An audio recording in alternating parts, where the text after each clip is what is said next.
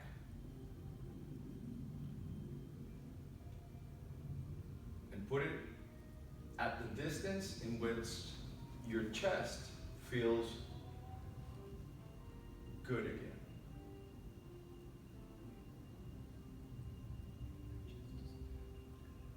It's gonna feel good. There's a reason why I say in the back of your mind, you're haunting yourself. That is you. All right, now open your eyes, look in front. Exactly. Keep your eyes open. And in the eye of your mind, put that minuscule, the size of something of sand, a grain of sand, in the back. You got it? All right. How old are you right now? Today or next week? No, today. 68. So you're going to be 69. Exactly. So look at your future. 1 second. All right? Look at your future. And when I tell you, you're going to do this, and you're going to show me how wide do you see your future. Close your eyes. Show me. How wide do you see your future? Okay. Is it color or black and white? Color. All right. Is there an event that you're seeing in the future? Yes. All right. This is what I want you to do. Prepare yourself. And now I want you to look into the future, but I'm going to touch you. Let your future begin just before your eyeballs. So you're practically here, but your vision is already in the future. Do you feel that? Mm-hmm. Does it feel better? Mm-hmm. I can put it back if you want. No, that. All right. So, very wide, all right? And notice when you're focused like that, all the things in your past are where they're supposed to, back here. The good thing about the past is that it's over, even the good stuff. So look, 69, 70, 71. You're actually going to do shit at 69 that you never done before. That's amazing. had to wait 69 years to do that. Well, you prepared for 69, makes sense. 70, 71. Exactly. And the more you try to think about things in the past, the further they go away. All right.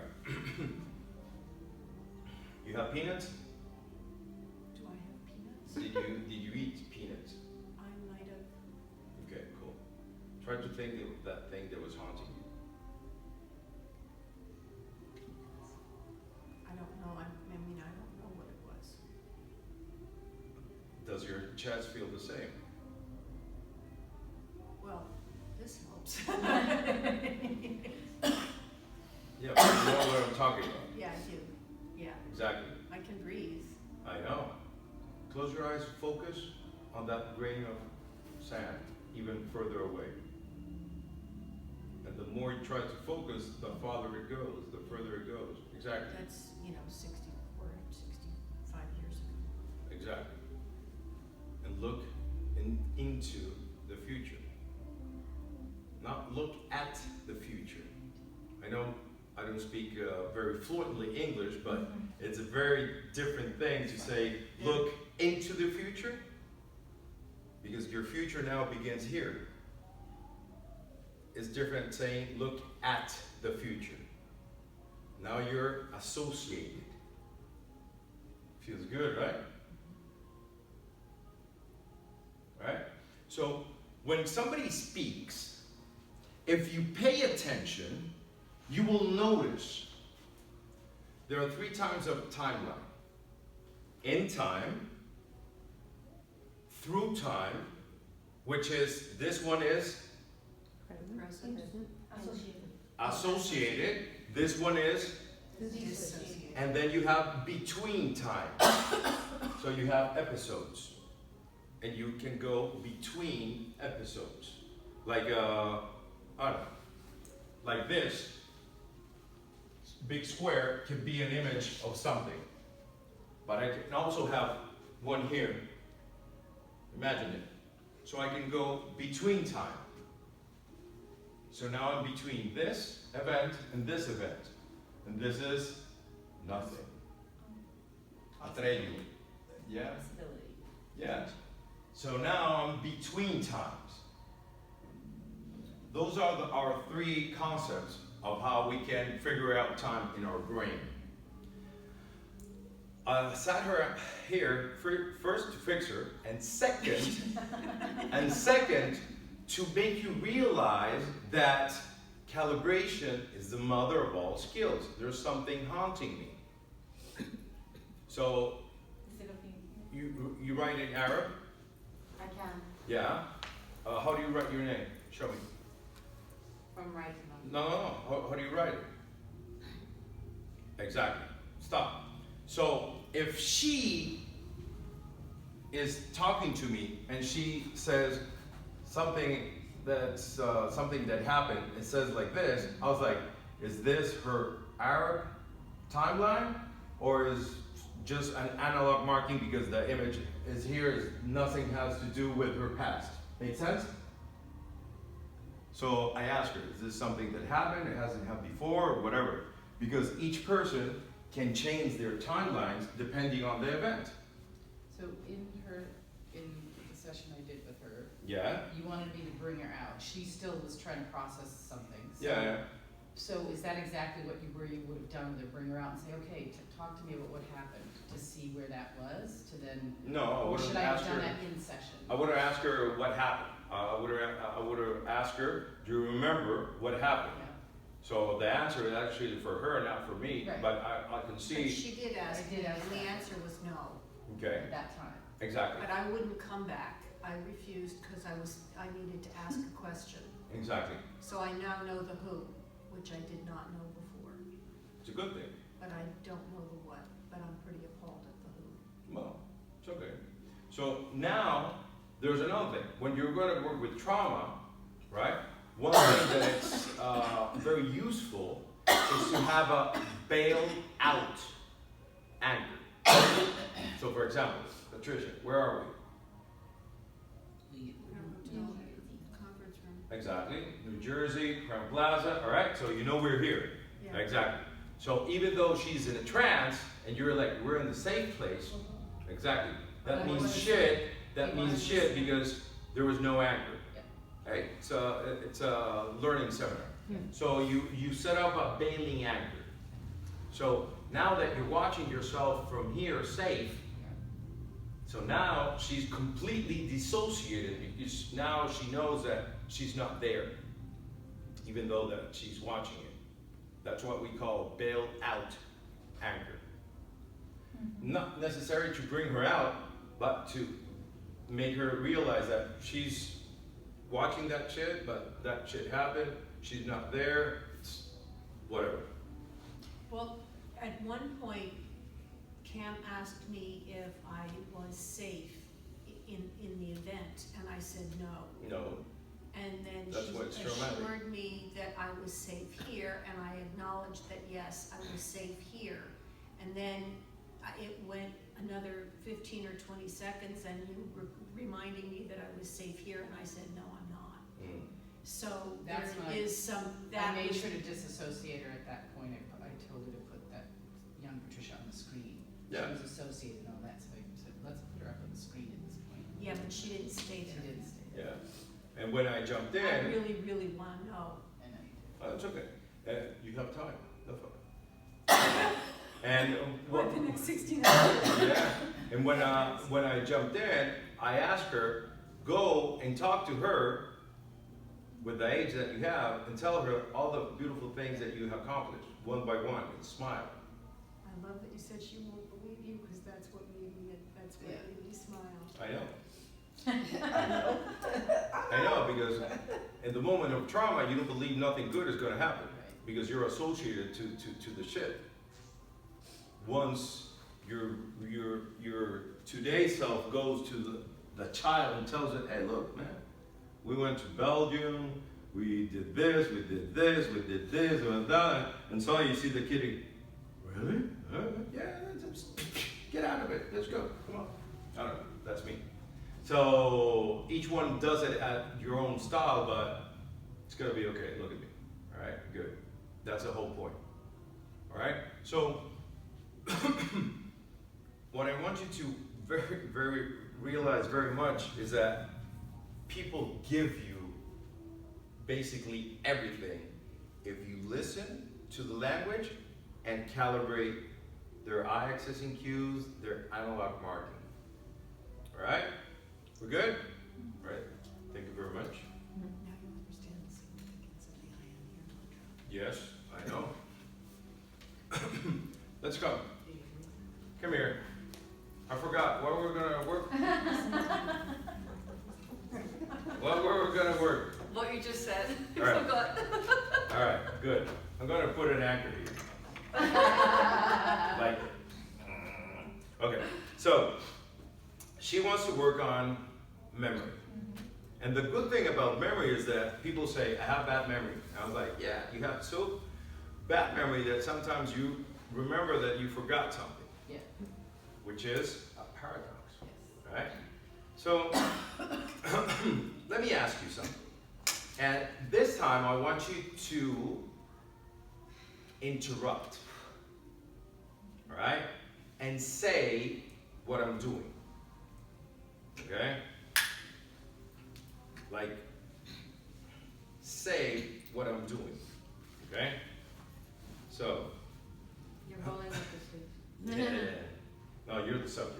You're the guinea pig, right? Kill me. Please. All right, so how do you know you have bad memory? I instantly forget things I have just learned. You're standing up and look at it. I forget people's names. I forget what they look like.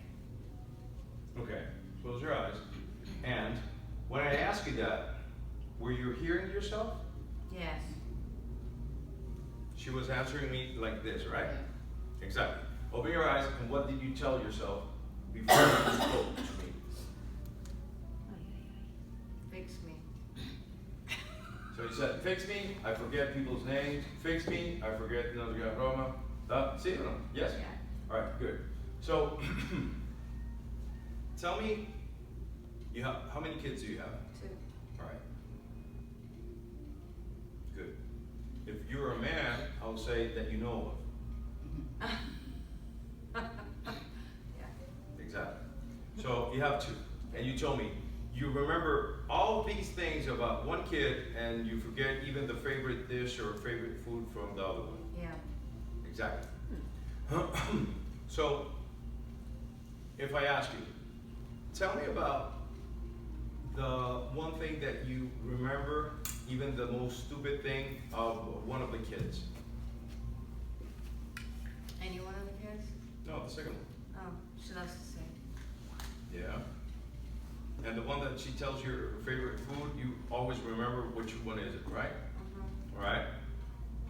So close your eyes, and I want you to tell me one thing. When you're there with the kid, the older one, right? The older one. You know, favorite food, what else? Remember, favorite food, what else? That you forget about the other one.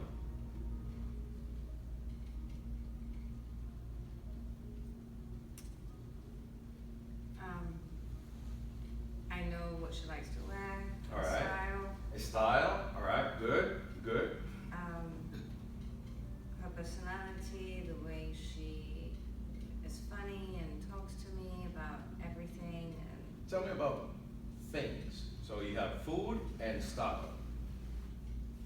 food, style, quirkiness, personality-wise, is in her. She's funny. No, keep it with food and style. Oh. So dresses, jeans, I see. purses. What does she like? Okay. Yeah. Open your eyes. Yeah. She uses jeans, Yeah, she wears everything. and the other one. Only certain things. Okay. And I can never purchase anything for her because I never know what she would like. Whereas the older one, I can always buy things for her and she'll always like. All right. Where's where's the young one? There. Not you. There. Them. Where's the older one? To the left. Okay. So remember, the exercise is for you, not for her. I'm working with her, but you're working with me. So this one, right? You forgot about her favorite food Mm-hmm. that you needed to buy or to order Bye. in the supermarket. Yeah. And this one, normally, what's her favorite food? Watermelon, salami, fruits. More vegetarian foods, red meats. Okay, cool. So exactly. So and this, what is the big things that you basically remember? Exactly. Keep it like that. So here, all right, when she tells you, "Mom, I need this, you always bring it, right? All right. We're This talking. one tells me, can we have family dinner? And I ask her, what would you like me to make? She'll tell me. The next day, I've forgotten what it was that I was supposed to make for family dinner. And she asked for family dinner too, Yeah. right? And normally, what does she ask? For example, last time. Fried chicken. All right, good. So she wants to improve her memory, right? What is this? What is this compared to this? Remember what we're talking about. My metaphor. Folder. No, the metaphor. We're finding out. The good memory, the good memory of No, the mechanism, almost. the machinery. She has a machine here Yeah. that called memory that's very tuned up. And this same machine for memory is fucked up. Right? Yeah. So, what do you think you find out how this machine works? When I was sitting there, what we were talking about. In the, what? Yes. Yes. So, close your eyes and think of the first thing that you told me was watermelon, right? Exactly. Yeah. So, in your mind, the watermelon, is it color, black and white? Color. life size, regular size, TV size? Life What's size. what? Larger than life size, but not quite TV size. So it's larger than life, color, It's okay? Color. mm-hmm. Is it HD or blurry? HD. Crispy. Crisp. Mm-hmm. Okay. I can almost smell it. Yes. And you can feel the weight. Yes. Exactly. And And I can see the beautiful pink color inside. okay, cool. So you can drop your hands because she's gonna keep floating here. All right. Leave her there. All right. So disappear it. All right. Remember a beard. A what? Beard. Beer? Yeah, exactly. Okay. Right. So your kid told you the other day, Mom, I want blah blah blah blah blah, and you were like, all right, I remember blah blah blah blah. So you forgot, Mm-hmm. right? Think of something that she had told you, Mom, I told you always. Why didn't you buy this? This is the one that I eat. Pick one. You got one? Okay. Okay. Where is it? Point at it. All right. What is it? Jolly Ranchers. Jolly Ranchers. Size. Is it life size? It's life size. All right. Can you touch it? Yes. All right. Is it color or blurry? It's murky. Okay. Does it have a weight to it? Yes and no. The first answer is It's very light. It's not heavy like Jolly Ranchers. exactly. And do you smell it? No. Okay, cool. We're gonna do this. We're gonna touch it. We're gonna put the Jelly Ranchers here. Make them float. We're gonna put the Jelly Ranchers of this size. Okay. And feel the weight of the bag of the Jelly Ranchers. Open it. Smell it. Smell them? Mm-hmm. Okay. You can almost taste it, Mm-hmm. the interior part. Mm-hmm. Okay? Make it crispy, even more crisp. The image, Mm-hmm. more crisp. Are they inside the bag, right? Mm-hmm. Make them sound. Mm-hmm. All right? They're gonna keep there floating, but you're gonna drop your hands. Jelly Ranchers. Okay, open your eyes. Okay, so where are the Jelly Ranchers?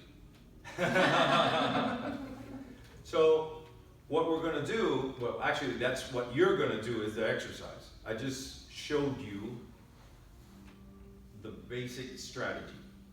You find out something that the person always remembers, right? Could be a good event, it could be anything, remembers perfectly. Found out location, size, color, black and white, distance, everything, right? If it had sound. What did I put the sound on that here it didn't have? To add more. More some modalities, more emotion, more kinesthetic, more memory. Yeah, even a trauma. When you're in a car accident and you talk about the car accident, the person's like, oh yeah, I remember. How are the some modalities of the trauma? Huge. Post-traumatic stress. The person is inside that shit 24/7. So you dissociate them. Okay? So what did I ask about what I picked first? Why did I pick first the watermelon? It's big. Because that was the machine that was working. But she named like 4 foods of her what? daughter. Watermelon was the first one. Big. It was the first one. Oh, okay. It was the first one. Tell me three favorite countries that you have visited. Iceland, Italy first, then Iceland, then Israel. Exactly.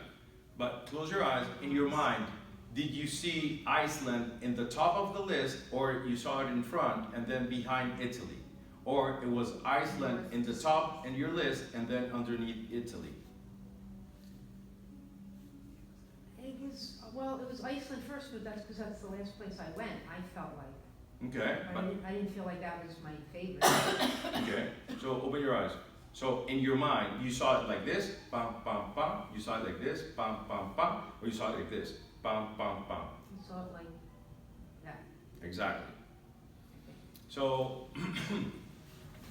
our criteria is how unconsciously we have certain things related to a topic according to the submodalities.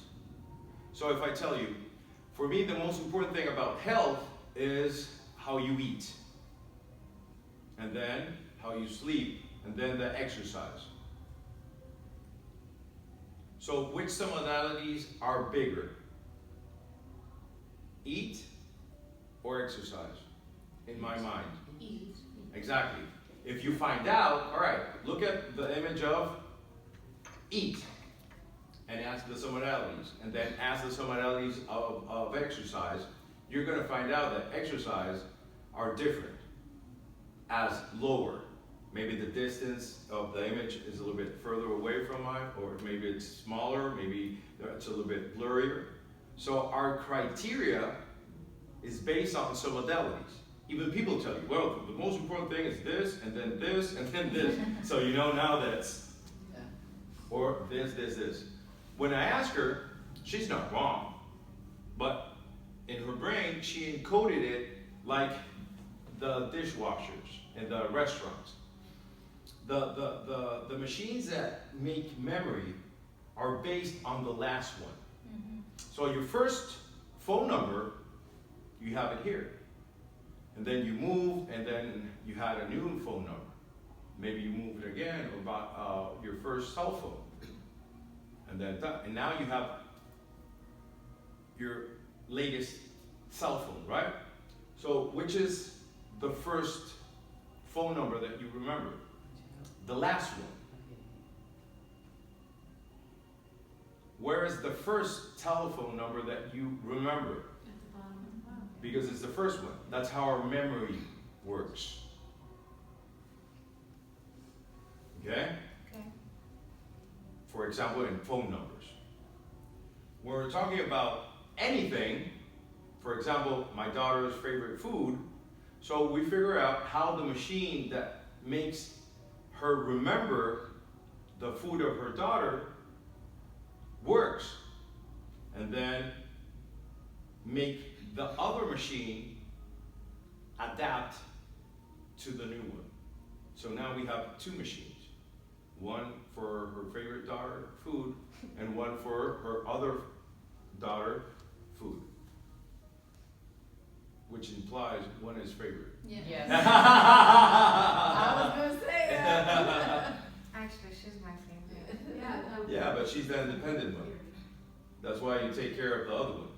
All right, so what I want you to do is, with their eyes closed, without trance, first, all right, elicit which machine works for good memory, which machine they want to pimp out, optimize. I was like, pimp my ride shit. Yeah, optimize the machine, all right? It could be dates or birthdays, whatever, it doesn't matter. And then, once you know how this machine works, put them in a trance. Fractionate and finger single. You're going to use your whiteboards for this exercise because I want you to write down the submodalities. All right? So the watermelon is a color, black and white color. You're only going to write down the machine that works. Okay? And then you're going to go submodality by submodality. So now take the thing that you forgot, Skittles. All right, make it color. When you do it, show me with your finger. So now you're giving them orders, and you have to wait until they put that submodality that you're telling them in the new machine. Do you understand? No? Just say that last part again. I was so busy being concerned that I'm not gonna remember any of this, that I didn't hear you. Okay. You're gonna find out how she has some modalities in the machine that remembers things, Yeah. because you already know the machine that doesn't work. So what do you forget normally? Well, I forget this. And what do you always remember? Remember this. All right. So you write down the some modalities of the machine that works. Color, black and white, location, a movie or a slide, sounds. Once you write down that, you're only going to write down the thing, color, larger than life, Then you say, all right, now think of one thing that you always forget, and now you remember, but you know that you're going to forget, and you're going to do this. Make it larger than life. And when you do it, tell me with your finger. Huh? And then you switch sides as well? No. Yeah. But the location is exactly this. This is the location of the good machine for memory. So we put the Skittles in the same location. So eventually the two machines are going to have the similarities of the first machine that works. All right? Finger signal for every step. Make it larger than life. Okay? Put it in the same place where the watermelon is. Okay? So technically, these similarities you don't care. You care about this one, and then this machine becomes this. Now you have two machines that work. Okay? Memory. One thing that you always or normally forget, one thing that you always remember, and people are like, how do you remember that shit? You know, kind of like that, those comments of what we want. Figure out how this works, and then the second one will become also as good as the first one. All right? Let's begin. New partner and The boards. yeah. Only use one board because the other person is. When Dr. Bandler and Dr. Grinder modeled Virginia Satir, and then they modeled Milton H. Erickson.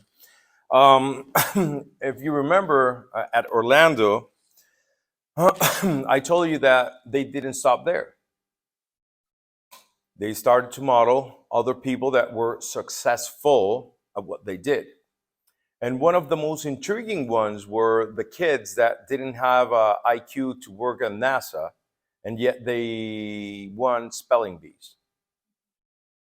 Remember that? No? They won spelling bees because talent is unconscious competent, right? You unconsciously do something so good that they call you talented. Okay? You don't know how to explain it. And yet, these children have a IQ normal, and yet you can tell them hippopotamus, and they'll start HIPPP, and then they go backwards. When you think about that, I ask you, say out loud your phone number. Say it backwards. 0711. Exactly. So that gives up very plainly the way that you memorize your phone number was with a auditory strategy. If you would have memorized your phone number visually, 978-3452-2543-789, then you can say it either way. Why? Because you're seeing it. What they found out, Dr. Bandler and Grinder, is that the kids that won spelling bees, almost all of them, why almost? Because there's no 100% in NLP. Almost all of them did one thing unconsciously. They saw a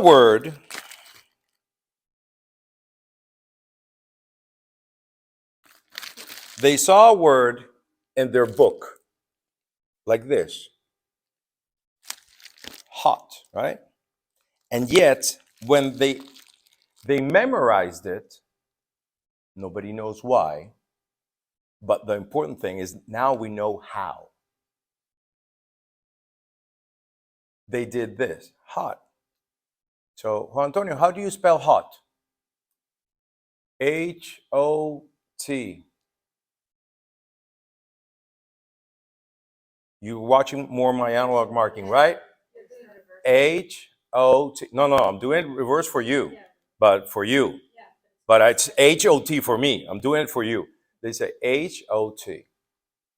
It's not H-O-T. It's not H-O-T. It's H-O-T. The analog marking gives it away. With your eyes open, look at your first name. You got it?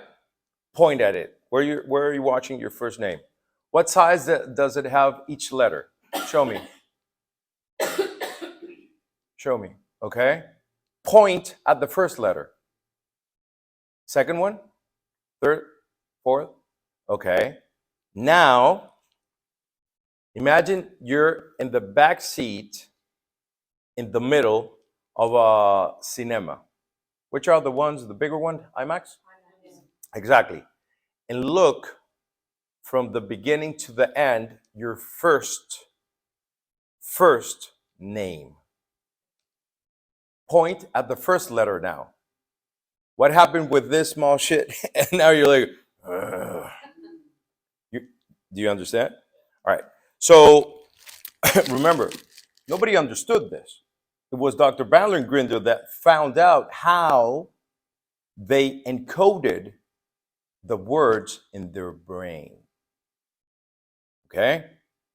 So the exercise that we're going to do is very simple. Okay? You, come here, please. No, it's not about spelling. All right. So I'm going to, which is your favorite color of these? Pink phone, right. Of these. Oh, Okay. right. All right. All right. So tell me a word in Spanish or in English that you normally fuck up. Normally, that you misspell. I don't misspell. There's one. I believe you. That you doubt. People are like necessary is first an S or S or double S. No, for you. Spanish, even in Catalan, when you learn Catalan, you see? No, I don't. I mean, I don't remember Catalan that much. I just had an issue with the word conscious, but then I resolved it. No, it's okay. Conscious, Conscious. yes. Okay. But I know now how it's spelled. Exactly. But before Yes. and after. So before, close your eyes. How did you see before conscious? I saw, Close your eyes. Tell me. Show me. I saw the beginning. No. Oh, Spell it. C-O-N. Don't write it. Oh. Point at it. C-O-N, then blurry. Okay. Okay. I-O-U-S. Okay. Which are the parts that are blurry? Between the N and the C. Okay. That's it. Think of the word that you kind of like mess up normally when you're going to write down. I'm going to ask you all, by the way, pick one.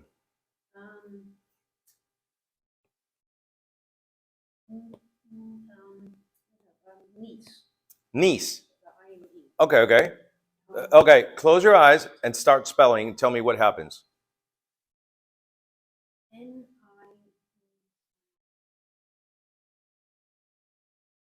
Are all the letters the same crisp? Yes. That yes is what? Well, Chris. All right. So where's the problem? Well, sometimes I switch the E and the I. Exactly. Look at those two. Right now they're very crisp, but yeah, I'm seeing it very crispy. But a lot of times, unless I write it and see it, I can't spell it. Okay. As soon as I write it and I see it, then I know what's wrong. Okay, you. Necessary. Close your eyes. Point at it, each one. I don't know. Spell it. N. N-E. What happens? What happens?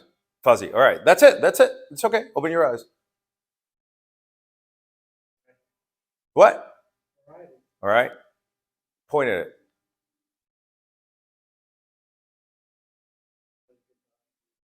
Yeah, but what when you say mixed up, we don't know what that means.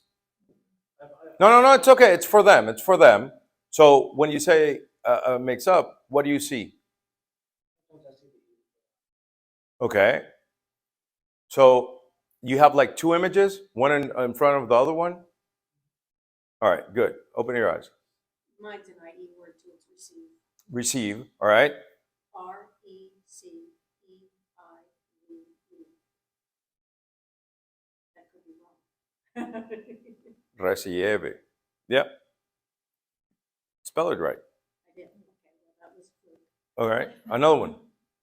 With the dyslexia, you can spell the same word in one paragraph three different ways. times, yeah. And it all feels right. I know, but that's the whole point because I want her to figure out the other word.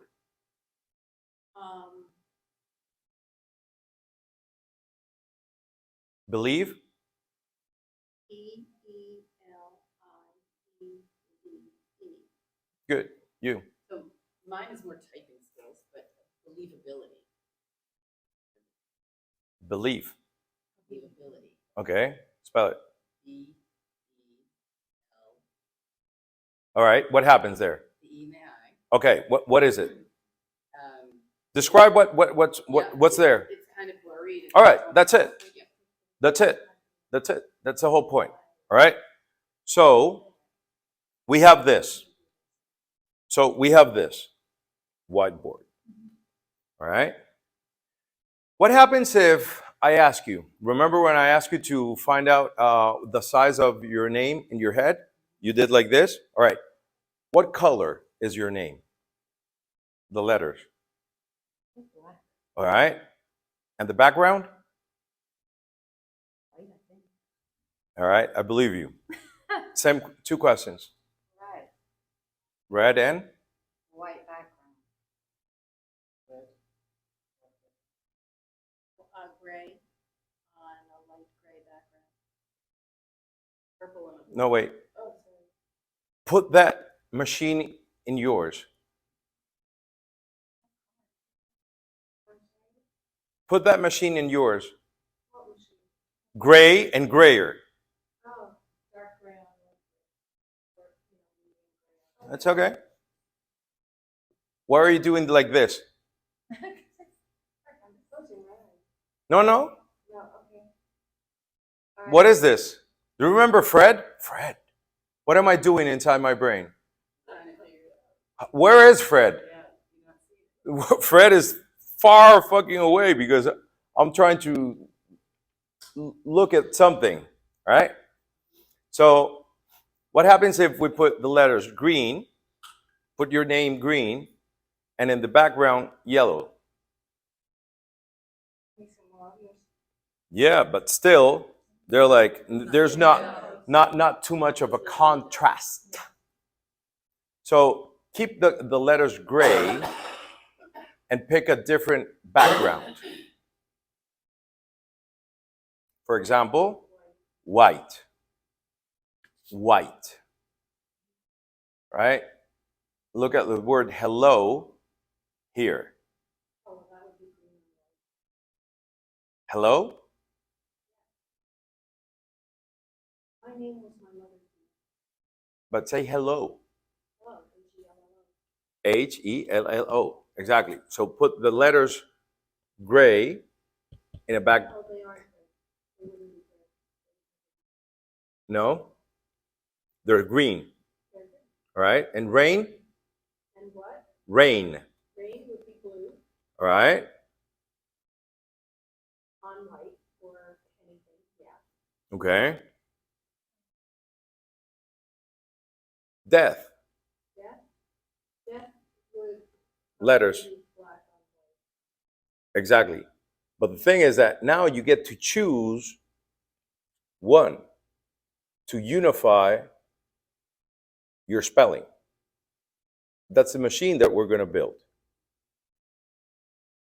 Make sense? You can change the things, but for the words that you messed up, we're only going to have one strategy for that. All right? We go there. So if you mix up something, normally what we do, first of all, is that we create the letter of one color, neutral, for example, black. Example, black. And where the blurry part is, we mark it out in minuscule, and the color that they like. 3 times bigger than the rest of the word. So, for example, you spelled it right. You spelled it, right? What was your word? Necessary. Necessary. So, which is your favorite color of these ones that Patricia has here? The red you have All right. So, where's the blurry part? You have good writing. The N-E. This size. Y always no, siempre minúsculo. Always get close to What? the N-E. Whatever's after the N-E. The necessary. I don't know if it's a C or if it's a CS or an SS. The C? No. All the rest. Oh, everything else? See? E-R-Y, I can see at the end. Oh, there you go. After the SS, what it comes? A-R-Y. No, for her. After the SS. The first SS or the second SS? No, the last SS. A-R-Y. A-R-Y. All right? So, this has to be this size. Oh, God. Okay. Larger? 3 times as big. It does. Like skinnier? Yeah. Okay. Like, 1 second. Like this? No. This is this size. This is this. Oh, this one. This one's. Like this size. Yes. Okay. It's okay. So when you're working with somebody that has problems with some words, all right, because we're going to build up from simple things to complex things. I had a client that saw the words backwards. So hotel, they're like L-O-T-H-L-A-H. Hotel, they're like L-O-T-O-H. So I hypnotized them and made a mirror here in their mind or here. So they look in the mirror to the letters, over the letters in the mirror. Yeah, it is. So it all depends on what you do. You can also put the word there and then put it in something, I don't know, like a stand, just make it turn around and then anchor it. There are so many things that you can do. But the first thing is that you have to create a machine that makes in the mind of the person each letter movie size screen. Okay? So you're going to pick your favorite color, a background that has a good contrast with it. Right? That's the most important thing. Okay? The most important thing. You got it? Their reference. But the trick is that it's an analog mark. 3 times bigger is an analog marking. When you're reading and you have black bold in a word, that's an analog mark. Stands out. Or you have a word cursive or tilted. That's an analog mark. Tilt. Exactly. The fuck is this? Yeah. Color blindness is usually only red, blue, Green. yellow. Yeah. They don't always distinguish gradients. Yeah. Come here. No. Stay there. All right. So sit down and take a deep breath in. Close your eyes and just relax. There we go. Listen to the music because this is a moment in which you're going to learn something easy and fun. My insight is great. Good. So I want you to remember a time you learned something that you were amazed how easy it was for you. And see what you see, hear what you hear, feel what you feel. And we're going to put that here. There we go. Amplify it. There we go. Amplify it. And I want you to remember a time you were laughing so hard that it was kind of like contagious to other people and you couldn't stop laughing. We're going to put that here. Very good. And now I want you to think in an activity that when you're doing it, you're fucking focused, laser focused. And you don't realize then half an hour has gone and you thought it was like 3 minutes. You got that activity? All right. I want you to see what you see, hear what you hear, feel what you hear. There we go. So we have these 3 anchors. You're amazed how quickly you learned. You're laughing at yourself and you're laser focused. There we go.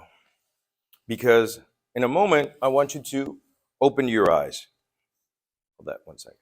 All right, open your eyes and you're going to grab your camera. Grab it. Hey, we're from the last century. So grab your camera. All right, grab your camera. All right, and you're going to put it up here. Why is it up here?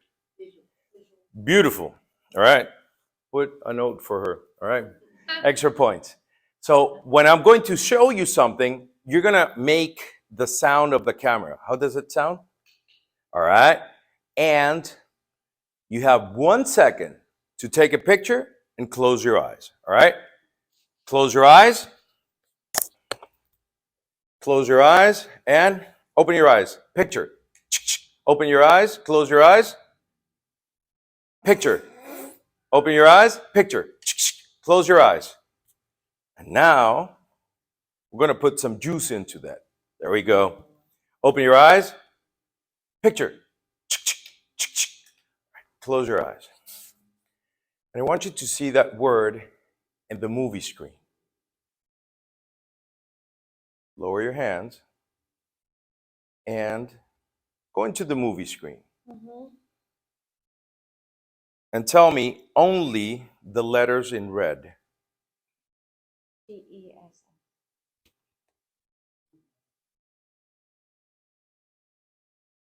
And now the last 3 letters. ARY. First 2. Now point from the back to the end. From the back. Yeah, that one. Okay. Say the word, say the letter. Uh-huh. Go backwards. RESSECEN.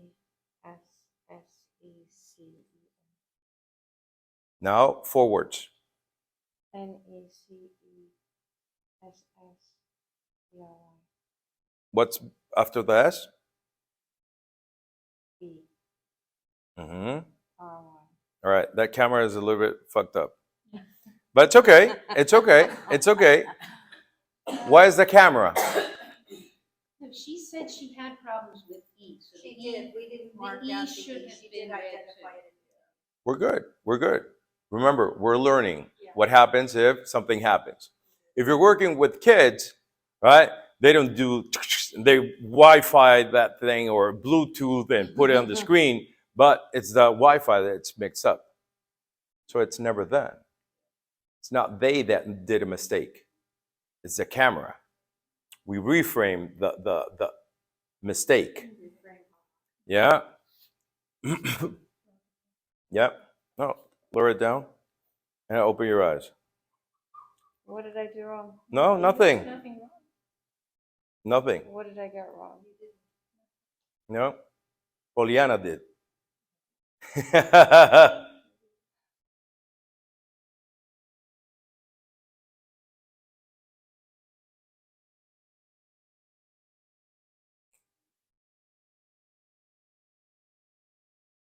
All right. Close your eyes. Anybody else get the word necessary wrong? Nah, I did in the beginning. Close your eyes. And take the picture of the. Open your eyes. Open your eyes. Picture. Close your eyes. Let's put some juice to it. Camera. Open. Open. Close your eyes. Put it in the screen. Big screen.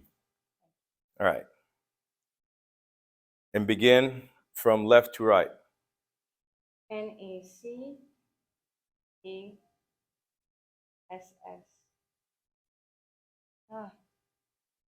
Put it bigger. ERY. Say it. ERY. Make it. No. The la colita. The tail. Yeah. No. There you go. Okay. Prepare the camera. There you go. Good brain juice. Open your eyes. Picture. Picture. Close your eyes. All right. I got it. Spell it. Show it. Show me. NECESSARY.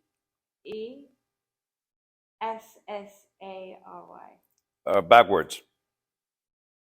YRASSECEN.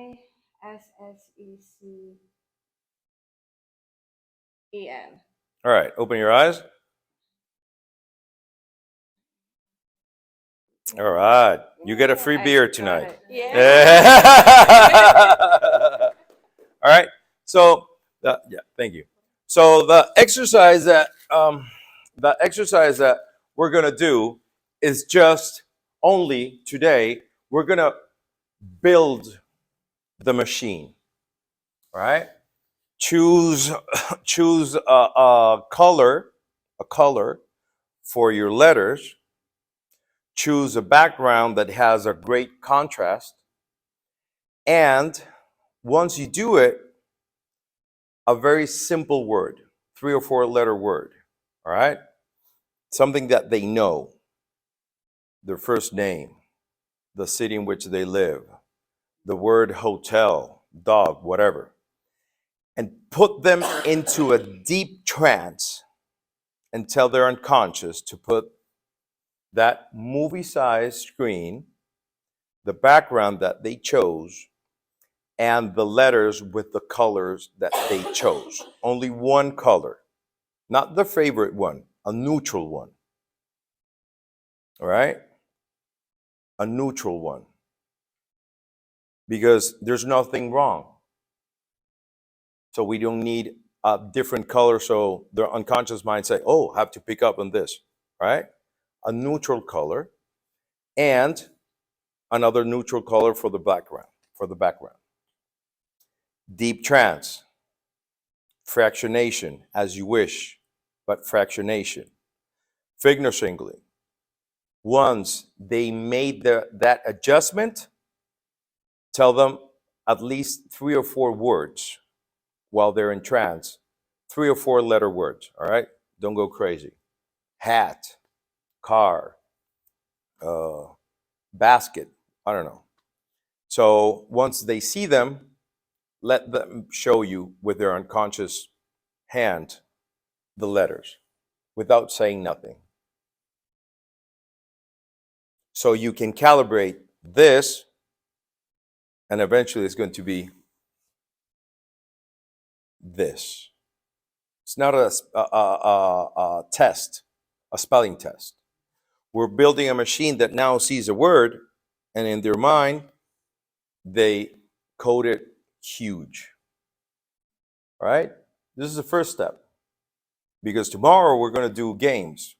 We're going to write license plate numbers, alphanumeric. For example, a letter, number, a letter, a number, and then you take a picture and say it, left to right, right to left, and then 6, and then 8. We've in the practitioner we go until 20. People say, "No, I can't." Of course you can't, because you didn't have the machine. Once you have the machine, you will. All right. So today we build the machine. Choose a background, choose one color, and put them in a trance, make the adjustment, and then 2 or 3 words, and then switch. All right? All right, let's begin.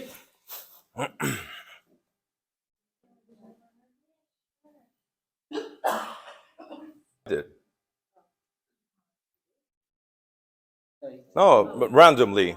Yeah. Yeah, open.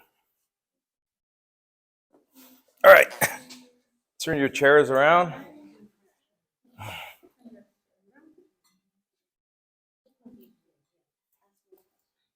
Turn your chairs around. Turn your chair around. Yeah. All right. So put both of your feet on the floor. Your back against the chair. And before you open your eyes, again, they're like,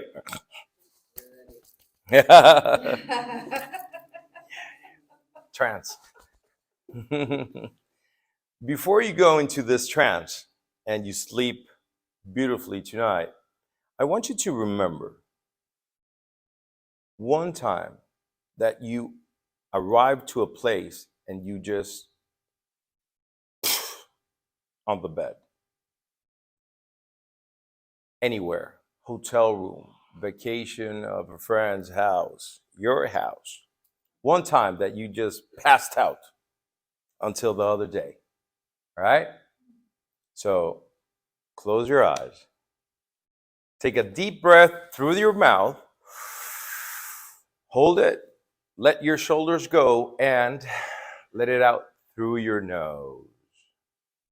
Because I want you to listen to the music in the room while you begin to relax a little bit more your thighs. Feel what your hands are feeling and just let your feet feel all the rug underneath it. Relax your left leg. Let go of your right leg. And the more easier it is to begin to breathe in and out, the more you can begin to drift down and let gravity do its work. Relax the muscles between your eyes as you can feel how the air comes in your body at one temperature, and as it goes out at a different one. And your shoulders can begin to just fall a little bit more and just feel how your chest begins to relax. Let your head go just a little bit more so you can drift down,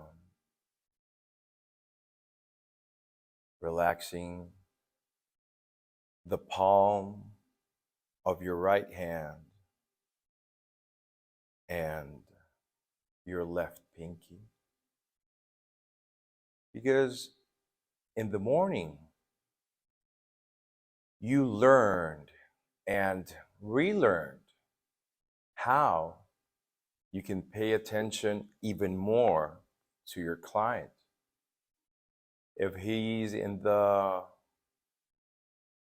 visual realm, you will talk visually. And eventually, you can bring them to another representational system. You learn that each person, when they access something visually and auditory to remember, it's the same side for them. Therefore, when they're accessing something to create visually and auditory, it's for the other side. And where they're looking down, you have to find out where is their internal dialogue and where is their kinesthetic. Because there are tricky words like unspecified verbs like know. I know.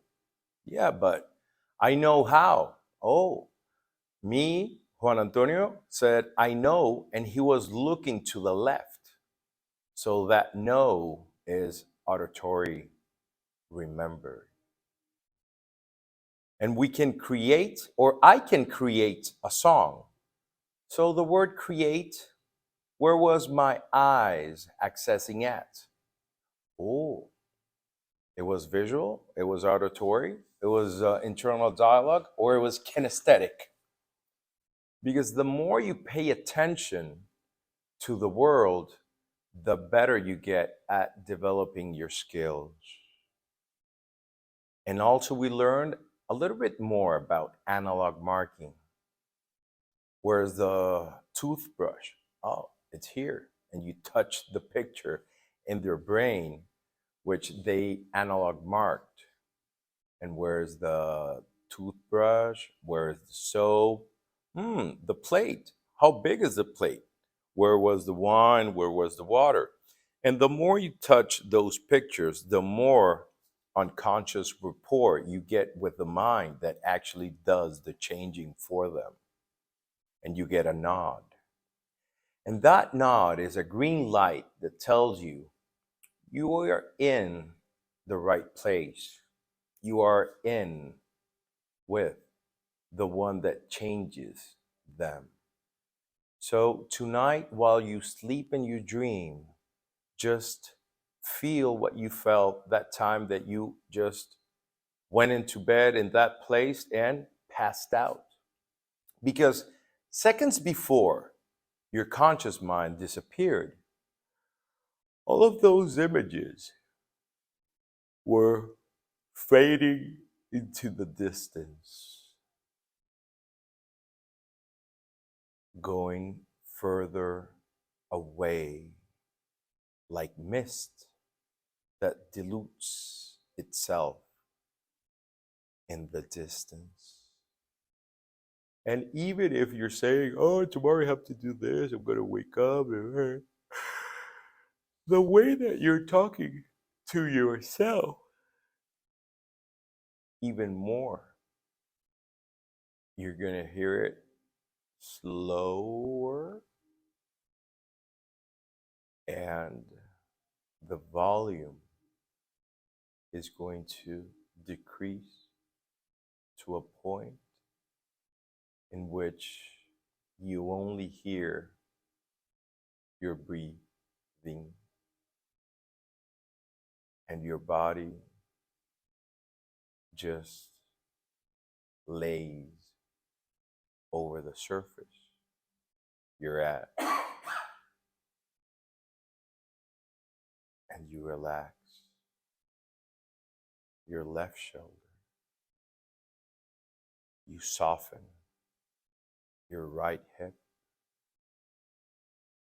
And the more you breathe, the more you know that if you're hearing yourself talking with this speed and you're talking about this speed because I can relax and the words are incongruent, you begin to slow down each word even more until you drift down. Because I want you to drift down at least 3 minutes and go deep. Only for 3 minutes. Let your head go. Let your shoulders go. Let your thighs go. And after 3 minutes, you're going to come out refreshed, renewed. But only if you drift down, really dip, very deep. 3 minutes, begin.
We do it in Spain. What's How do we Spanish? do cute? How do we do? We have Oh. a tail at the bottom. I would think that's a nine. Then you That's consider not that anything person. to me. I would think that's a Like when you European said nine.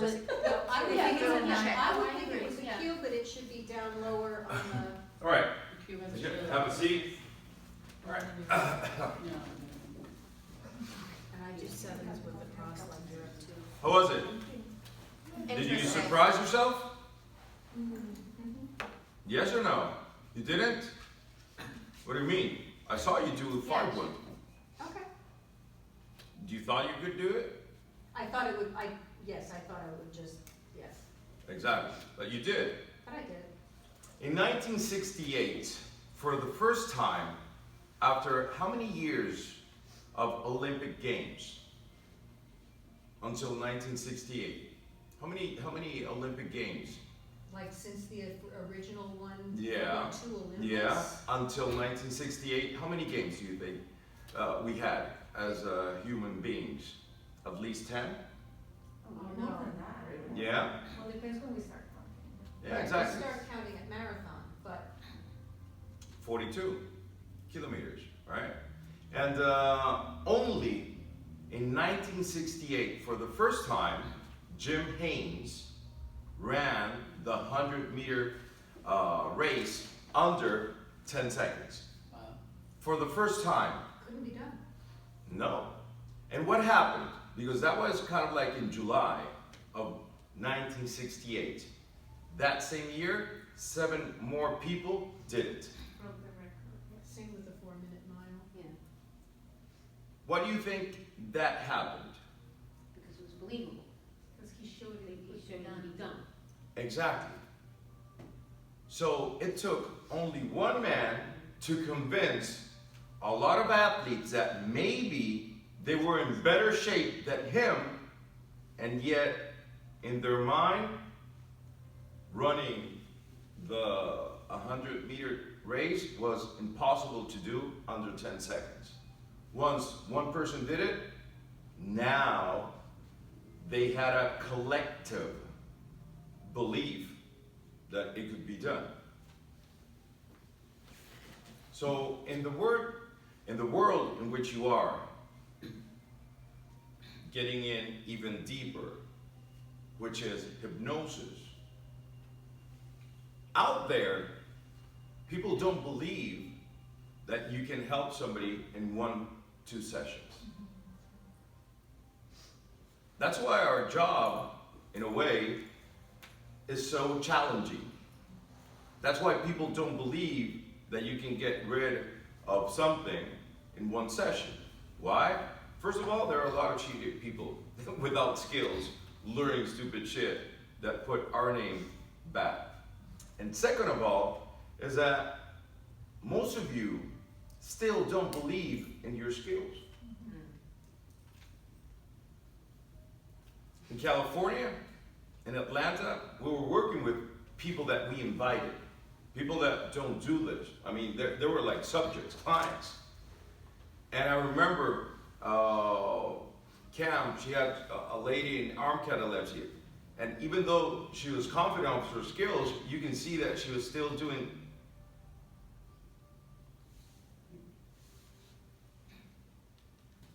You mean Seville? No, she. Oh, Cam. in Atlanta. Yeah. And then in California, we had also clients.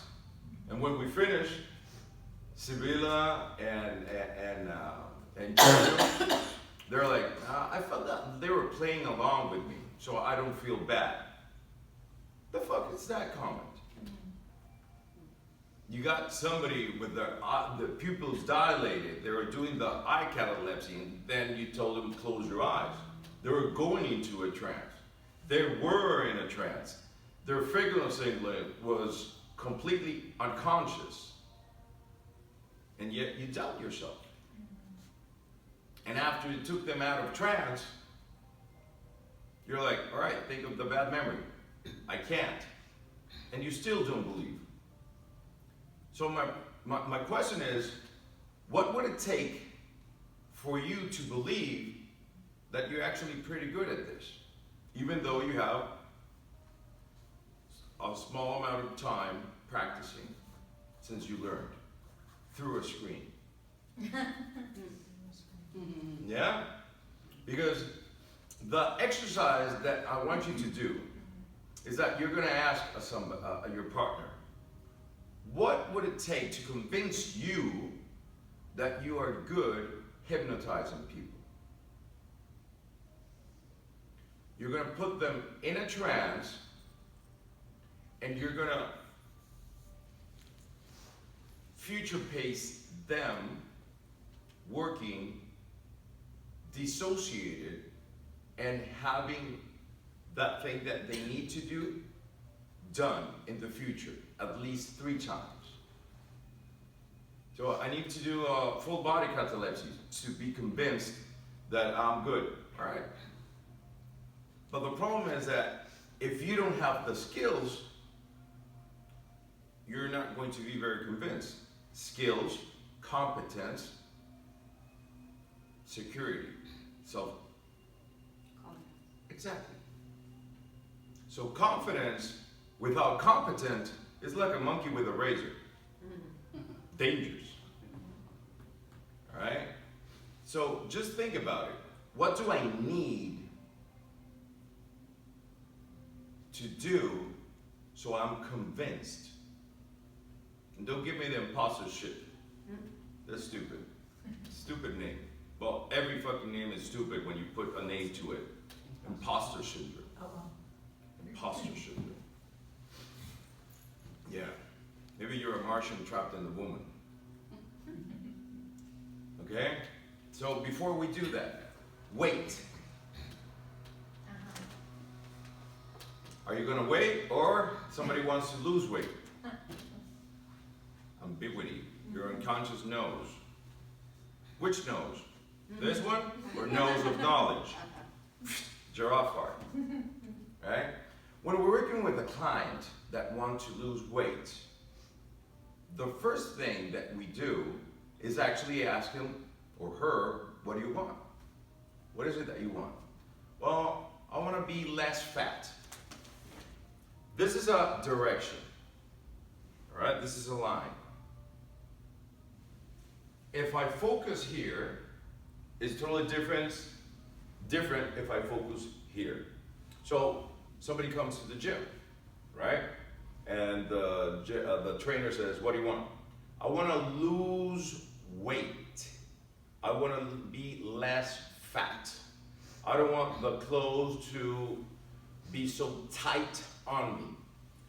If you listen to the language, what are the 3 words that I said in each phrase that gives it away where they're focusing on? Loose, fat, and tight. Fat. Where's fat? Here. Right? Even though I'm moving away, my focus is still there. My clothes, I don't want it to be tight. What is the image of fat? You have an image for fat. You have an image for tight, right? What was the third one? I want to lose weight. There. So in their language, there's one thing called meta programs, in which gives it away the direction which the person is moving according to the language. It's like a propulsion system. So I'm moving away weight, I'm moving away tight clothes, I'm moving away from fat, and yet my image is still that one. Yeah. So unconsciously, you're aiming at that. Mm-hmm. What happens when the person says, I want to weigh, there are 200, I want to weigh 160. I want to have the 6-pack, for example. Now, their image is completely different. Now they're aiming towards something. If you're moving away, it's good. It's much better when you're moving towards your goal. All right? Towards your goal. So, the person comes and they have a fat brain. Not as fat, but fat of habits, of behaviors. So if you ask them, open your pantry and open your fridge, open your freezer, and tell me if you have food congruent to the 160 woman or the 200-pound woman.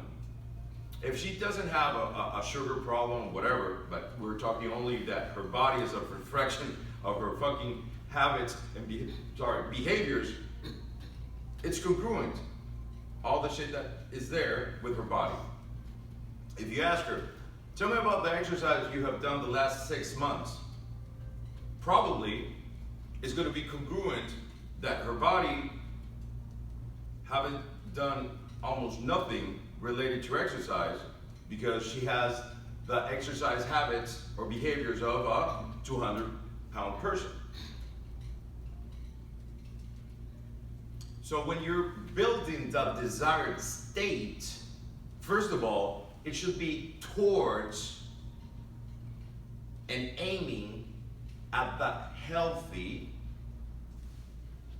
with the habits, with the beliefs, with the behaviors of the 160 woman. I'm using woman because you're a lonely guy. All right? So 160. Okay? Second of all, we run the second part. Remember, how do we create the desired state? They come in the actual state. So first of all, it has to be in the positive, right? And basically towards what they want. Second, who depends on? Responsibility. Who is responsible of beginning this task and completing? Well, I'm going to the gym, but I didn't because my friend didn't pick me up. So that's a fucking bad goal. You should have a goal that you're only responsible about. So don't go to the gym, walk. So you cannot depend on a third party to accomplish your goal. Third, you run the ecological check. What's the best thing if you complete it? What will be the worst thing if you complete it? Because unconsciously, sometimes people self-sabotage. And self-sabotage, technically, is your unconscious protecting you. So if they don't have a lot of money, and they're, oh, I've been in a diet and whatever, but each time I'm kind of like losing weight, suddenly I have this anxiety, whatever, and start eating.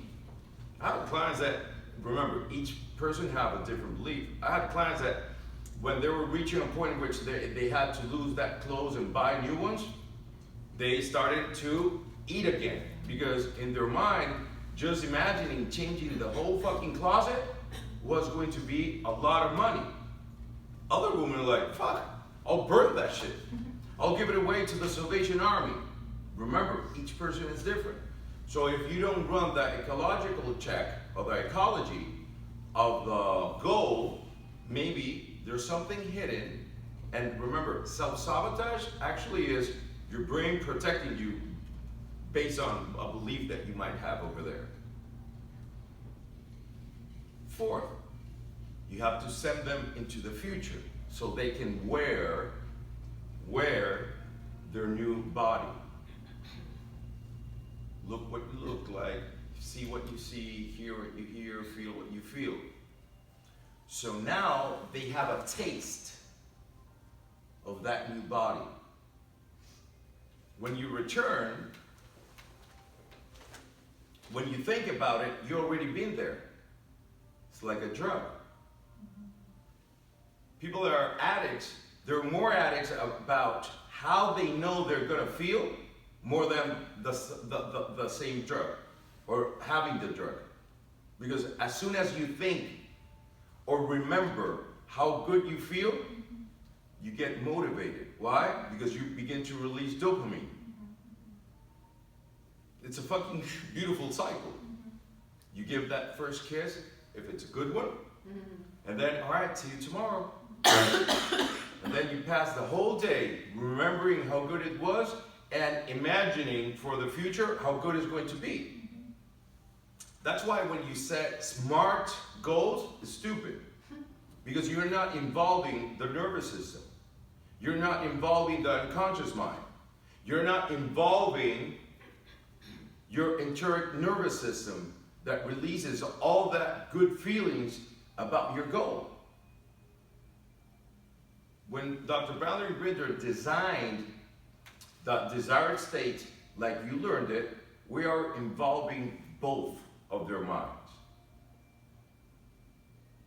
So they have always automotivation. And planning is part of weight loss.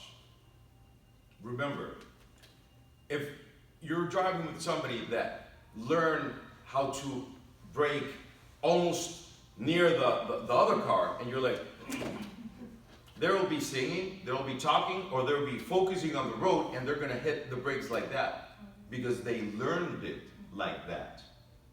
So when you have a person with a fat brain, remember, fat as fat habits, in their mind, they don't have a different plan. What if you teach them that they go, for example, to a restaurant, and ahead of time, when they order, oh, I'm gonna have the steak, and I have this side, and whatever, they're gonna have in their mind a plan. I'm going to eat only this amount of rice.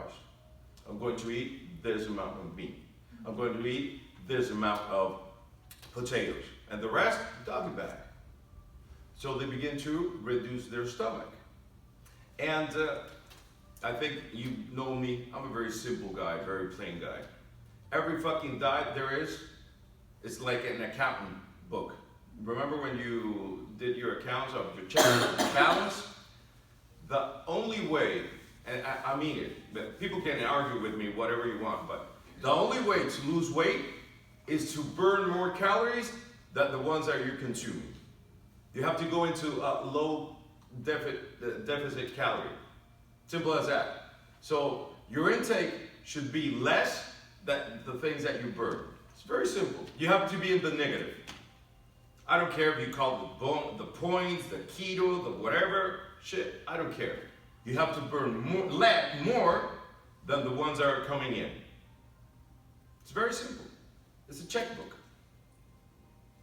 So once you install that in them, in their future, that they see themselves in 1 week, oh, my face doesn't look too much like a moon. And then 2 weeks in that mirror. And then 1 month, 2 months, in which they're engaging those new behaviors. Now, that future self in their mind is real. And that gives you motivation. So if they don't have a plan, they're going to be victims of their habits.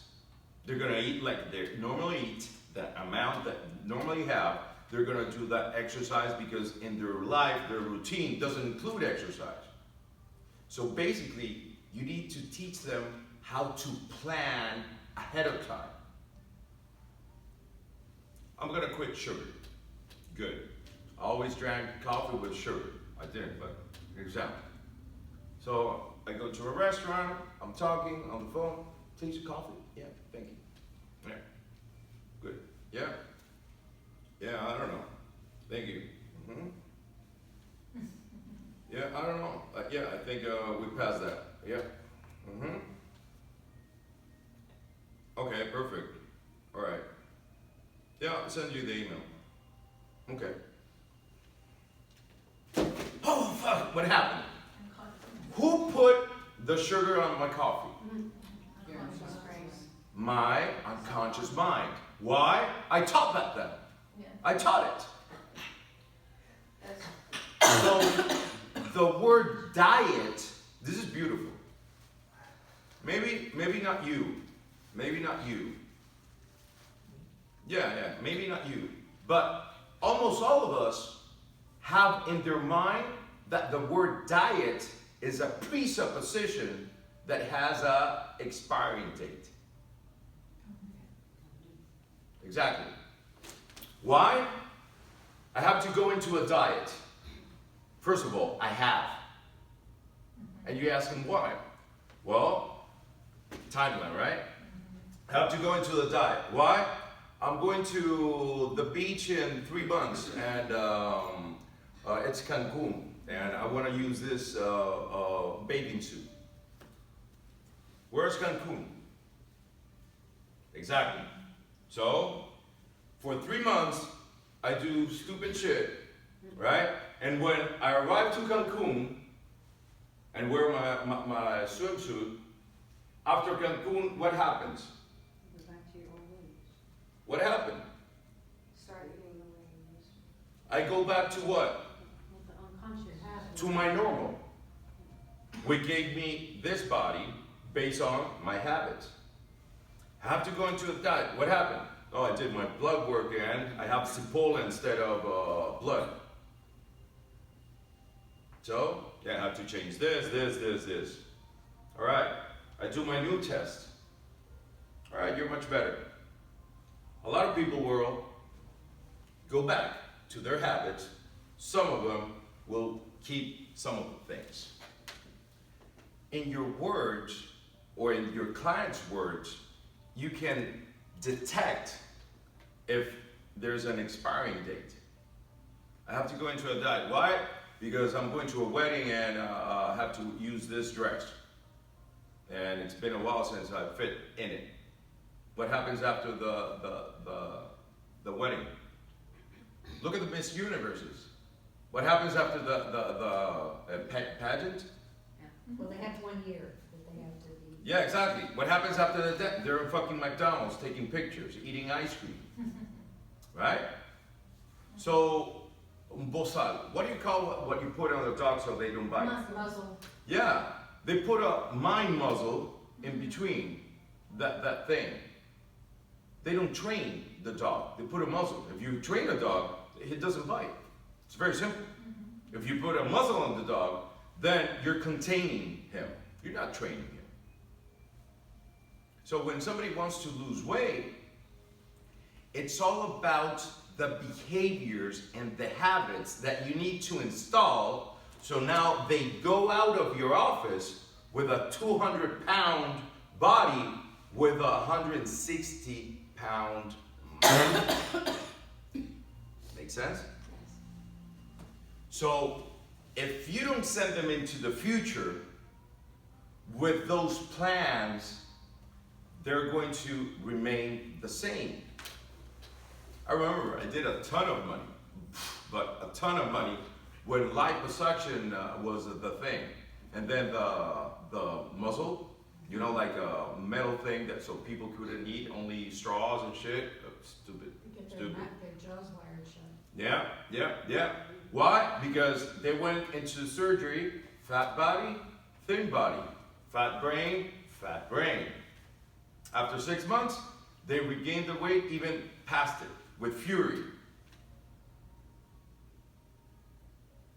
So your job is to change the way they think related to food. Emotional eating. There are two types of hunger. Emotional, it appears, and physiological hunger. If you don't teach them a strategy to cut that emotional hunger, they're gonna overeat. Water. If they have their cooler or their water bottle, but a big one. Yeah, and they drink until they sigh. Once they sigh, neurologically, they're full, they're satisfied. And that emotional hunger disappears. I do that with my cocaine clients. Bring the cocaine and don't do nothing for 1 day if their habit is bad. Or 2 days, 3 days. And when they come, put it there. You call the police? No, stupid. Do you want it? Yes, I want it.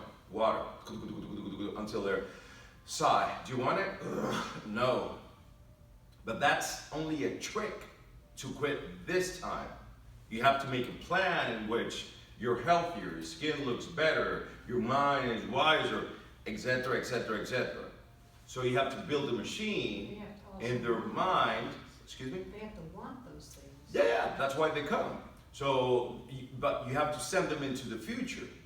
Remember, the last part of the desired state is that they get to wear their new self. So now when they're here, they want that. Associated. What Yeah. if they cannot imagine themselves in the future slimmer and That's your job. That's your job. You can do that incrementally. It's your job. Imagine something they want to be. It's very simple. I can't imagine myself doing that Yet. yet. Because if you have a mirror in your house, right? Whole body. All right. Imagine you're in your underwear. Okay? And close your eyes and stretch your arms in your mirror, like open your arms like Christ, like this. Exactly. And move them. No. Look at me. Move them. Exactly. Everything moves. All right. So, yeah, that's the whole point. So now, suck them. Exactly. And look a line in the bicep and the bicep. Tight. You see that? Yeah. Good. Open your eyes. That's your fucking job. So you have to go part by part if they cannot imagine it. Look at your face, look at your body, close your eyes, and the part underneath your chin, how do you call that? Exactly. Suck it up. And look only at your mandibula. Yeah? Very thin. Your jawline. Right? Nice.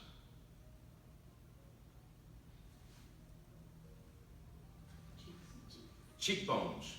Suck them a little bit. There it is. So look at your face now, it's oval instead of round. Look at your abdomen. Suck it in. And now tighten the skin from behind. And draw just a line in the middle of your abdomen, from up to down. And on the sides, the love handles, pull them in. Your arms, slim. Your shoulders, you can see a little bit of muscle, toned. Not Arnold Schwarzenegger, but toned. What was it? Not Arnold Schwarzenegger, but toned. What was that? Open your eyes. I'm asking the class. What was that? Not like Arnold Schwarzenegger. It was a swish. It was a what? Not like Arnold Schwarzenegger, but toned. So you create the body like this. I change the fat for a super muscular and then slim. So basically it's like Sabrina with the Martian, with the monster. Sabrina, the nightmare. The monster, we put a wig on it, but we're doing the same thing with her body. If the person cannot imagine herself thin, she can't imagine one cheekbone a little bit more noticeable because there's less skin, less fat. Then you go part by part. That's why I said that's your job. And then you go with the thigh. Suck it up. Do like this and watch that muscle. Close it and cross one leg over the other one. Cross one leg over the other one. And now, dissociate from yourself. Open your eyes. Sit there, looking at yourself. Close your eyes. And look at this nice line. Muscular. Thin. You see it? Do you want that? Exactly. Open your eyes. So, while you're designing that, you're also asking, what is it that you need to cut? Cut first, and then substitute for. So you become her. So you switch, for example, Coke for? Water. Exactly. So you switch Doritos for? Carrots. Exactly. Good. So now you're planning ahead. And you make a list. Why? Because when you go to the supermarket, supposedly you go to Publix like you always do, when you get that cart, unconsciously you're going to do the same route. Unconsciously you're going to pick the same fucking things that made your body like that. So now you need a list because this is new. Oh, this. Oh no, this is not on my list. Fuck, oh, maple syrup. So that's when you're like, oh, I do. The pancakes are my favorite dish. I told you.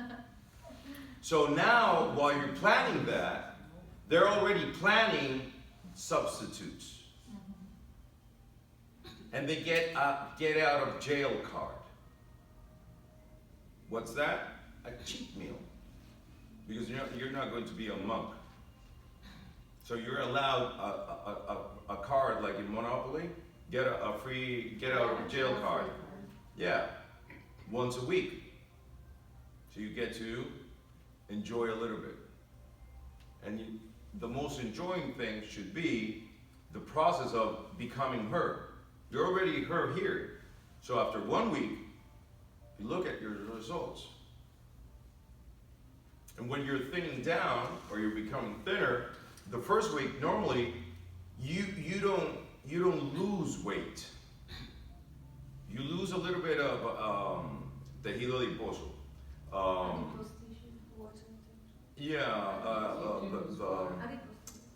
That fat tissue. But the body goes into alert mode, so it fills it up with water.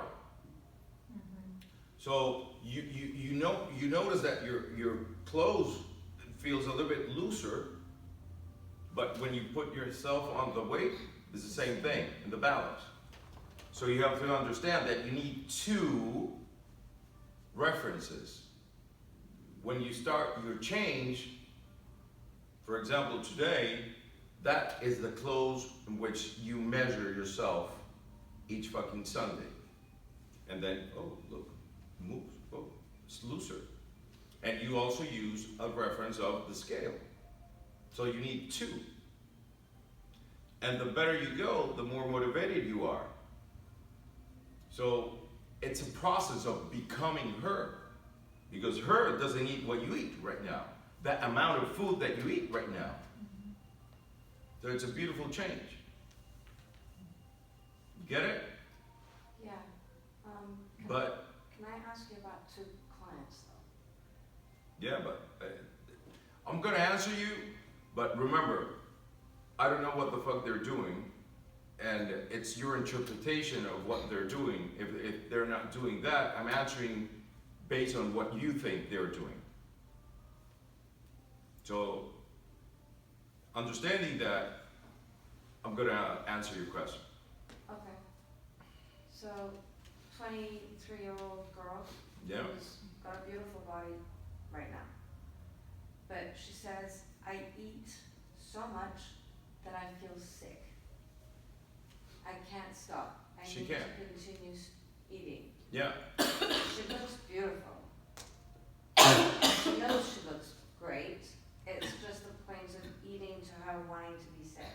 And she knows it. She knows she should stop, but she says she can't. Mm-hmm. How do I... Every machine should have an on-off button. And you can install that on-off button based on the amount of food that she should have normally. So in her unconscious, once she reaches the point that she only needs, then in a trance, you make him feel like she overate. Make sense? Yeah. So you remind her of a time which she overate and she was like stuffed, and you anchor that, for example. Okay? And then you tell her, bring food, like you normally should have. And when she's eating, and she's like, all right, tell me when you know it's healthy for you to stop the normal ration, la ración, the amount portion, right? And then that's when you put her in a trance, very deep trance. And then when she's in a trance, you're gonna tell her, you're gonna remain in this deep, deep trance, and yet you're gonna open your eyes. And you're going to see all the unnecessary food you're about to eat. And I want you to feel this. And you hit the anchor when she was overeating and she was stuffed. So now you're teaching their mind that when they consume this, they're full. Milton H. Erickson had a client that did a time distortion. So between each bite, between the fork from the plate to the mouth, it was like 40 minutes into her mind. So after 10, she was like, oh, I'm done. It all depends. But if you get the basic of what I told you, then you can work with her very cool. Okay. All And right. the other lady is, at nighttime when she's sitting with her husband, she tends to have a lot of sweets. Yes? Like dates, they're actually healthy sweets. Yeah? But she'd rather stop that, and I did what Paul McKenna did, mix it up with something disgusting and gross, and she doesn't find anything disgusting, and I tried really hard with that. Shit. Spittoon, and I even tried shit. It didn't work on her. Exactly. Because the approach of Paul McKenna works until a certain point. Dr. Brownlow had a client that when he started, he wanted to quit smoke. So he's like, tell me something disgusting that you had as a kid. And cod liver oil? Cod liver oil. Cod liver oil. Yeah. So he did that, and the person was like, all right, good. So come in 3 weeks. So when he came, he was stinking. His breath stank. I was like, how are the cigarettes? No, I had three weeks without cigarettes. And suddenly he opens a flask, like a whiskey flask, but it had the cod liver oil. And I was like, oh, fuck this up. So I had to change. And you can do, for example, a swish pattern instead of the sweets for water and feel the same satisfaction. Right? And the satisfaction is that she's gonna look good drinking water after only one sweet. Remember, sugar activates in the brain the same system of pleasure as cocaine. So, yeah, so it's all about changing one thing for another. Not this. Okay? We're good. All right, done with you. Wait. You. How did you sleep yesterday? I did not sleep well. No? Did you notice yesterday when they told you slowly how you're thinking? Mm-hmm. Are you cold right now, or what are you thinking about? I'm a little cold, yeah. Exactly. It started to get cold in here. Yeah, good. It was hot when I arrived. It was hot when I arrived. All right. If we have time, I've got another request for something else. What? If we have time, I've got a request to deal with something else. Yeah, sure. It just turned out. All right. You had a question from yesterday. Yeah, it's in smoke. Smoking. Yeah. Smokers is, you can use a swish pattern, it works well. But the thing about smoking is that they have to go back into the environments that triggers the desire to smoke. So, remember that we taught the swish pattern, right? I did the swish pattern. I did the swish pattern with Maria, the one from Canada, the lost, yeah, remember, with the fingernails and stuff. She's already with her fingers organized and stuff. Why? Because the most important thing about the swish pattern is that you have to anchor that overwhelming anxiety before they engage that behavior. So for the smoker, grab a cigarette, for example. Grab a cigarette and imagine they're about to light it. And that point, their anxiety is like, that's when you anchor it. That's the trigger. That's the trigger for that behavior. Right? For the people that bite their nails, you stop them here. And you anchor it. For the woman with the sweets, date. They grab the date and they have it here. And that's the trigger in the brain. And you anchor it. Because a trigger is only a trigger. And the trigger calls a cortical pathway so you can do a behavior. Cortical pathway. So you anchor the trigger, and when you do the switch pattern, you say, not this, this. So come here for a second. Sit down, please. So you smoke, and we run the desired state.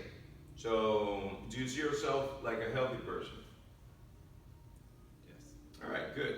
So how would your skin be? How would the fruit taste? How would the food taste? How would you smell now that you're only breathing oxygen? So you have to build the desired state. Do you want to be that person? Yes. Do you want to be that person that goes into a smoker's lounge and people are smoking, but you're just talking with them and you don't feel nothing. You're just enjoying yourself. Absolutely. Exactly. So you have to create that desired state of becoming that person that even though they're friends and some places in which before he engaged in that behavior, he did that. Now he can go to those places also, poker with her friends. 3 of them smoke, and the other 2 no, and he's now 3 don't smoke and 2 smoke. So you have to actually send them into the future in different places in which that triggered that behavior, right? And he has to see himself not smoking. Do you want to be that person? Or you want to be controlled by this little penis? Exactly. Chiding. So once you do that, all right, grab a cigarette, almost light it up a little bit, and you angry. Pop. All right, close your eyes. And put in a big movie screen in black and white photograph of you just about to light up that stupid thing. And down in the corner, in color, paused, a picture that's a beautiful movie about your new life. So once I say swish, this small picture is going to get the whole screen. 1, 2, 3, swish. Now I hit the trigger, but I'm telling the brain, not this, this. And now the movie screen is occupied by the beautiful movie and see yourself. Your new skin. That now your wife kisses you, she's not kissing the ashtray. And now you can taste the food better, new taste buds, and blah, blah, blah, blah, blah, blah, blah. All right, turn everything off again, and black and white, old you, about to light a cigarette, down in the corner, and swish, make the movie screen huge, the color, look at yourself, blah, blah, blah, blah. You run that 3 or 4 or 5 times, and you calibrate. And you calibrate. And then you open your eyes, all right, good. You want a cigarette? We always test our job, right? You want a cigarette? No, that's You it. have to break state first. Yeah, that's right. Look at him, his smile. That was one. And then, you want a cigarette? No? All right, good. So, go enjoy your life. The cool thing about the switch pattern is that, well, actually, before I say this, the most important thing about the switch pattern is that besides creating a very good desired state, you anchor that trigger. If you anchor a little bitty tiny desire of that trigger, it's not going to be very good. That's why calibration is the mother of all skills. You have to see like he's a fucking drug addict.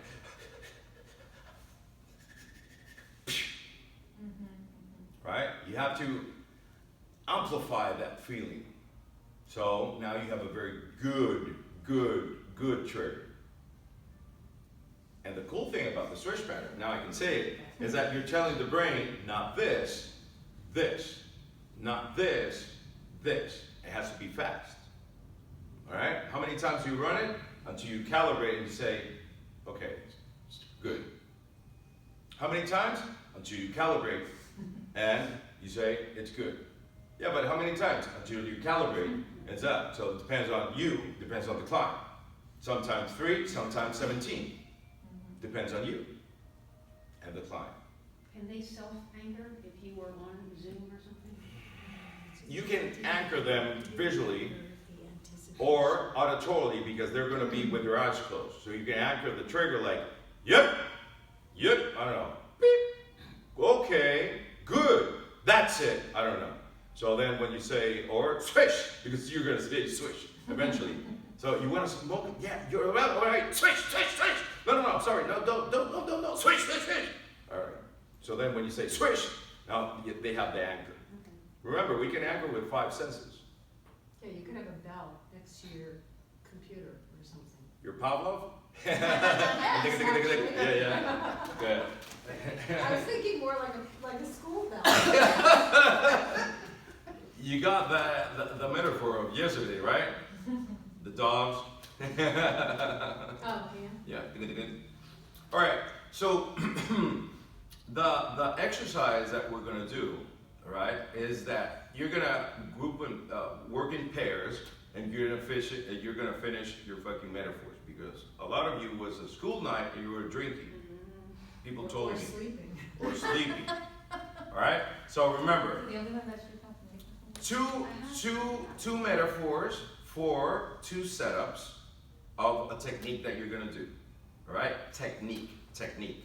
Setup, fractionation, switch pattern, phobia, cure, anxiety, depression, I don't know, whatever, all right?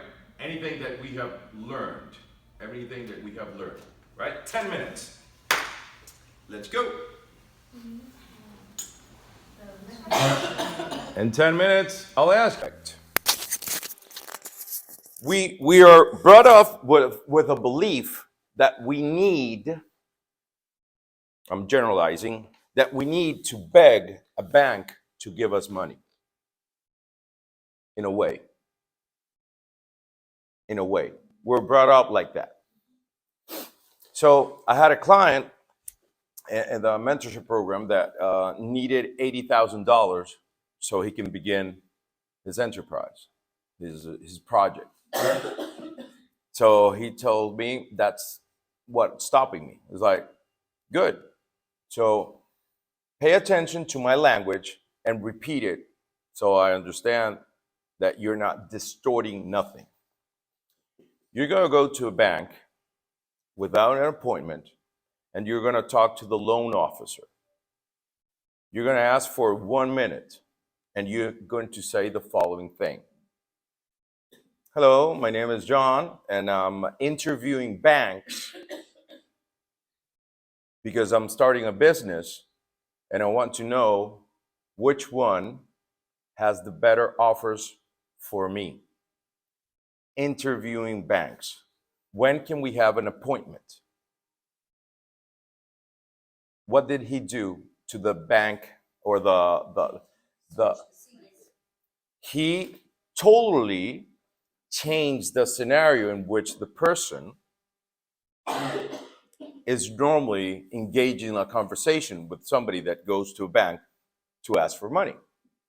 So when he went to the interview, he asked the first two questions that legally, in almost every country, you're allowed to ask.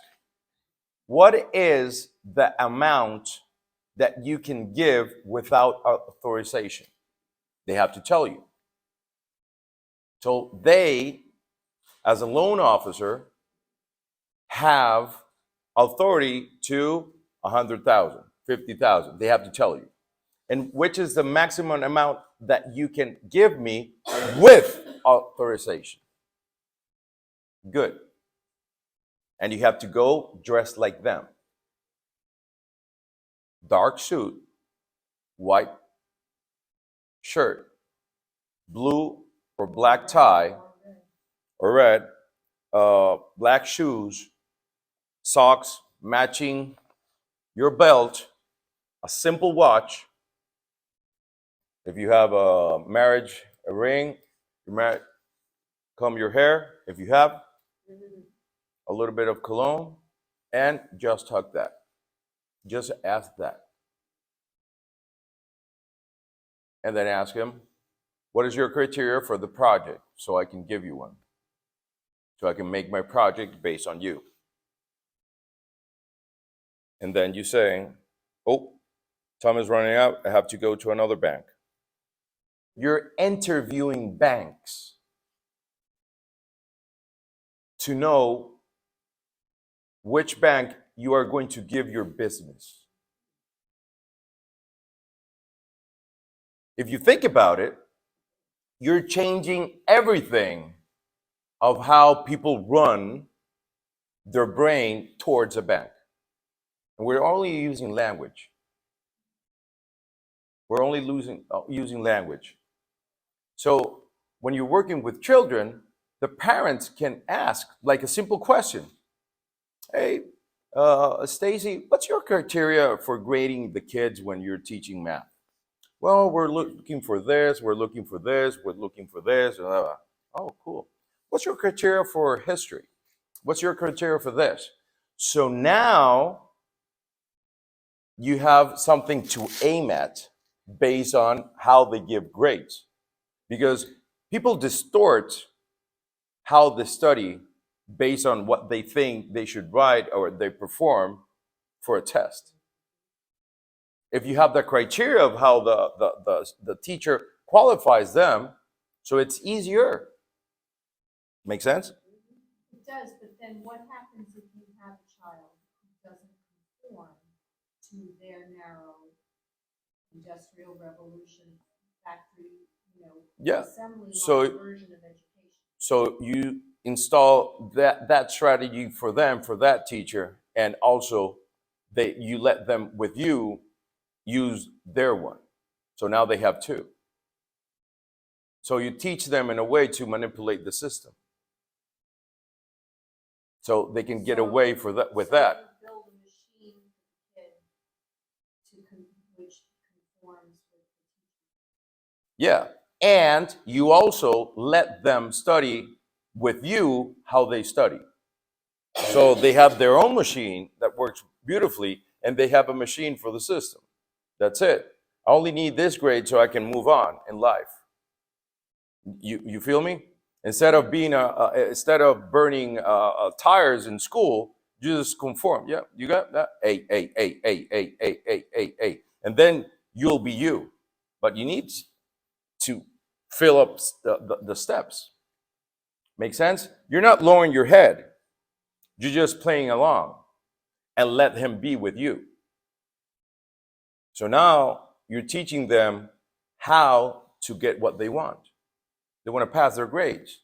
They want to move on to the next, in the ladder, second grade, third grade, whatever. So that's the whole point. So you're teaching them how to understand people. That's leadership. Okay? We're good? So he's not 28 years old. I installed it in 68.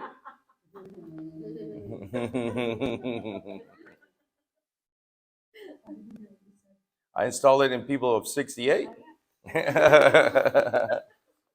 All right. So,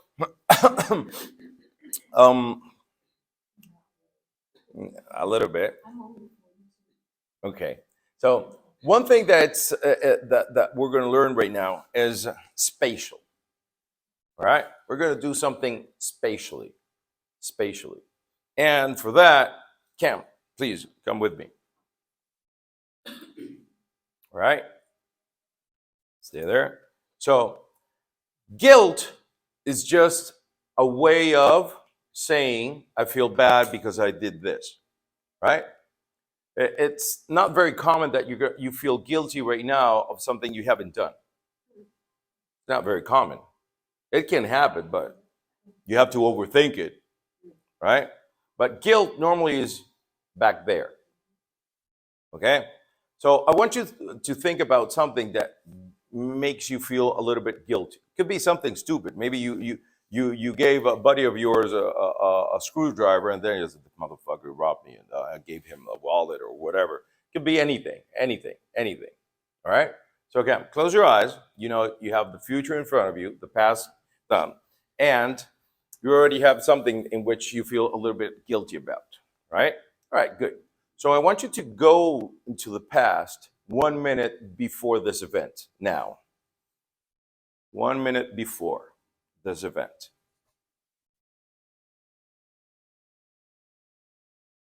All right? So now that you're here and you see yourself 1 minute before this event, I want you to think about something. Because the Cam that 62 knows better of what she's about to do. And I want you to make her make an intelligent decision with the wisdom that you have with 62. So in a second, you're going to watch yourself make a wiser decision now.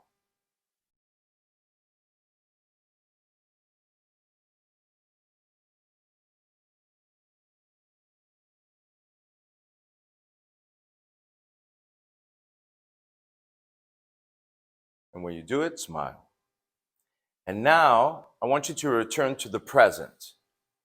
And as you come back to the present, I want you to notice how other things begin to change also, don't they? Good. Because in the future, you have decisions that you need to take. Based on that decision that you took with your wisdom, I want you to see yourself making new and better decisions so you become even more wiser. At least 3. Look at yourself. At least 3. And when you're done, smile.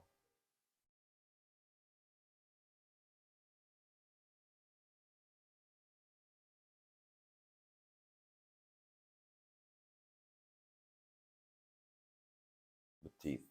There we go. And open your eyes.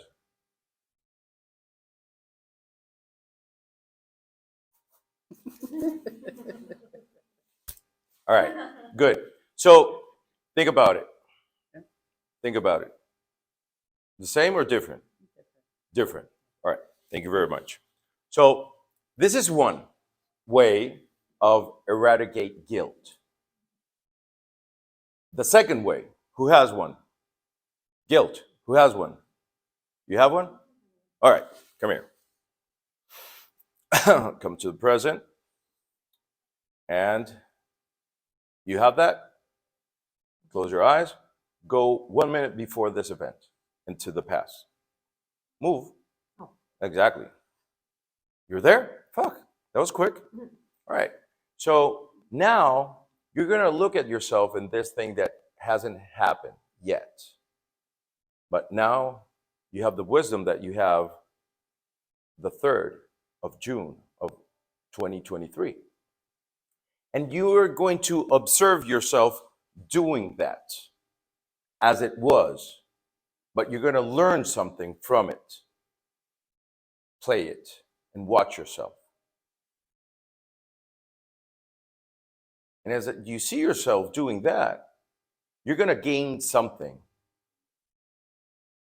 And once you have that something, smile so I know that you have it. And now come into the present and notice how when you're coming to the present now, you are changing some things also, don't you? And look into the future. And with this knowledge that you learned, I want you to see yourself at least taking 3 decisions with this knowledge that you learned. Once you see yourself in those 3 scenarios, taking wise, better decisions, let me know with a smile. Can you be vague? No, I want them crystal crisp. Huge movie screen, surround sound. That each sound make you vibrate. That's it.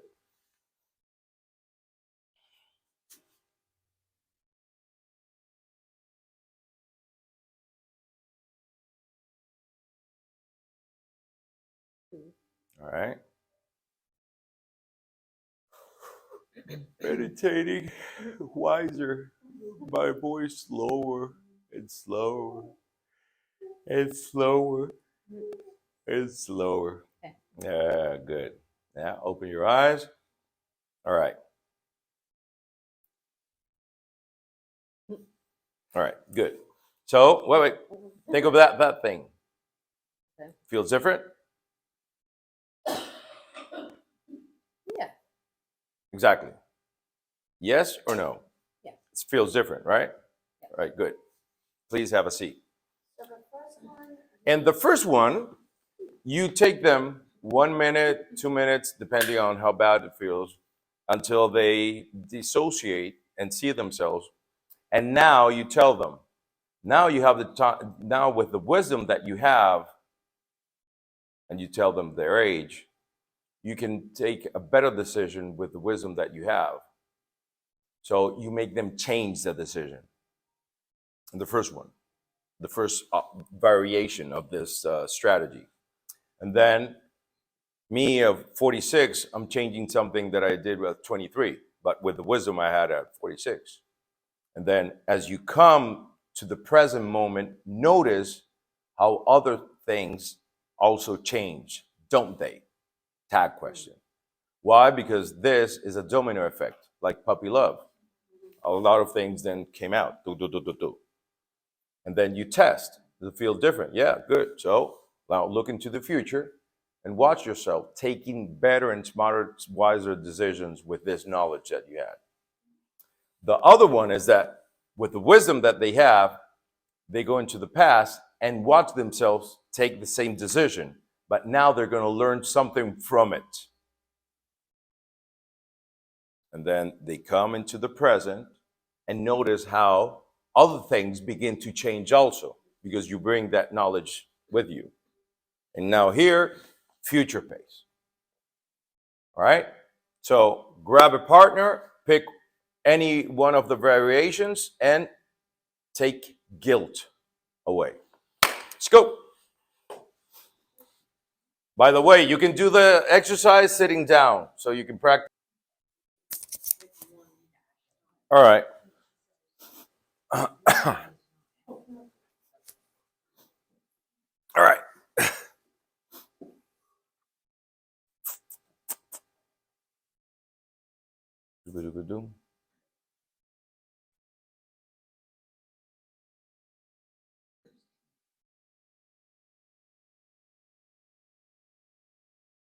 Good? Why do we teach the variation? Why do you think you can change it, or sometimes you just learn from it? It's your take. It's not bad, it's not wrong. Why do I teach both? That both just as important as each other. What?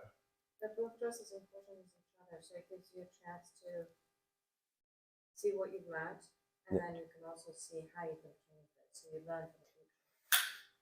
Exactly. The important part is the last word you said, future.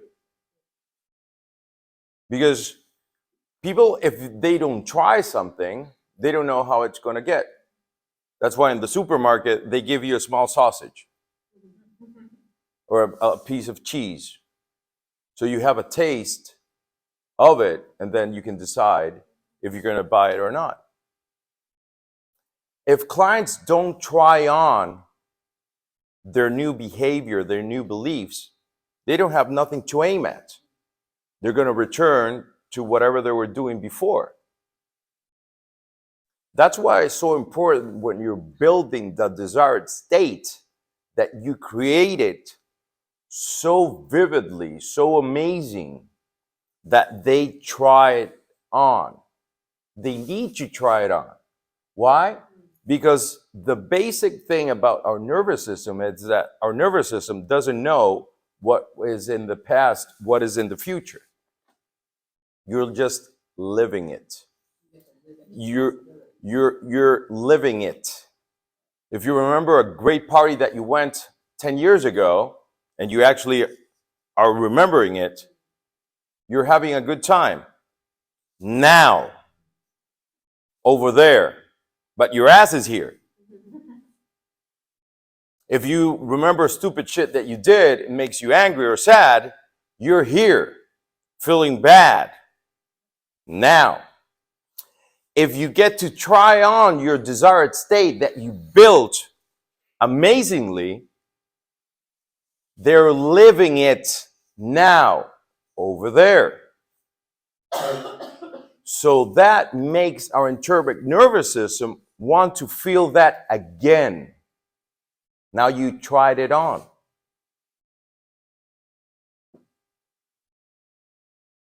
So there's a word that's very popular, especially in social media. You know, you got all these gurus, try on success, try on success. But actually, it makes a lot of sense.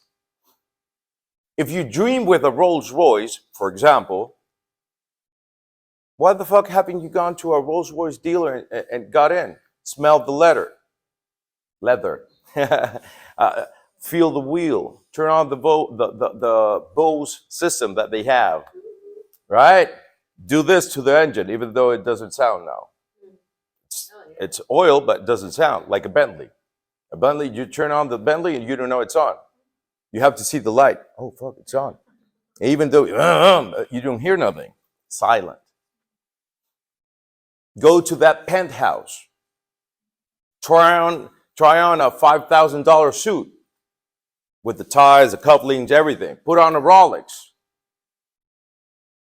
So now you're aiming at something. In order to have that, you can ask your client, you want it? Buy it. I don't have the money. So that is not your goal. Your goal is to change your beliefs. Your goal is to learn skills that eventually will make you earn money, and then you can buy the penthouse, the Rolls Royce, the Rolex.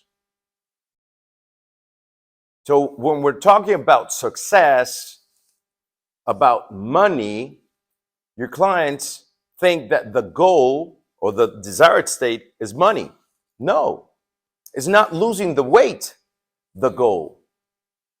It's having the beliefs of a 160-pound woman inside today of a 200-pound woman.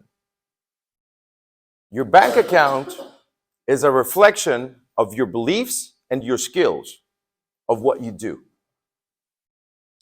Skills and belief of what you do. So if you are going to work with a client that has anxiety, they're trying on for the future stupid scenarios, but they end in stupid scenarios.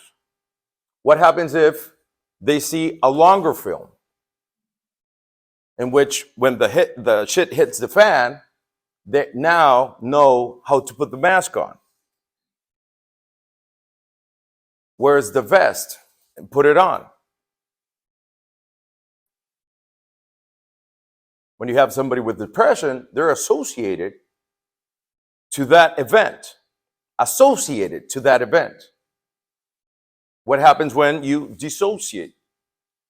Put those pictures in the past where they belong. Small, shrink it down where they belong. And now have a sense of the future. But you work today towards the future that you want. So it doesn't matter what you are working with a client. When you build a good desired state and they try it on, believe me, that's amazing what you do for them. Because a lot of people don't even know what they want. I want to be happy. So you need, like Dr. Bandler says, you need other 6 dwarfs.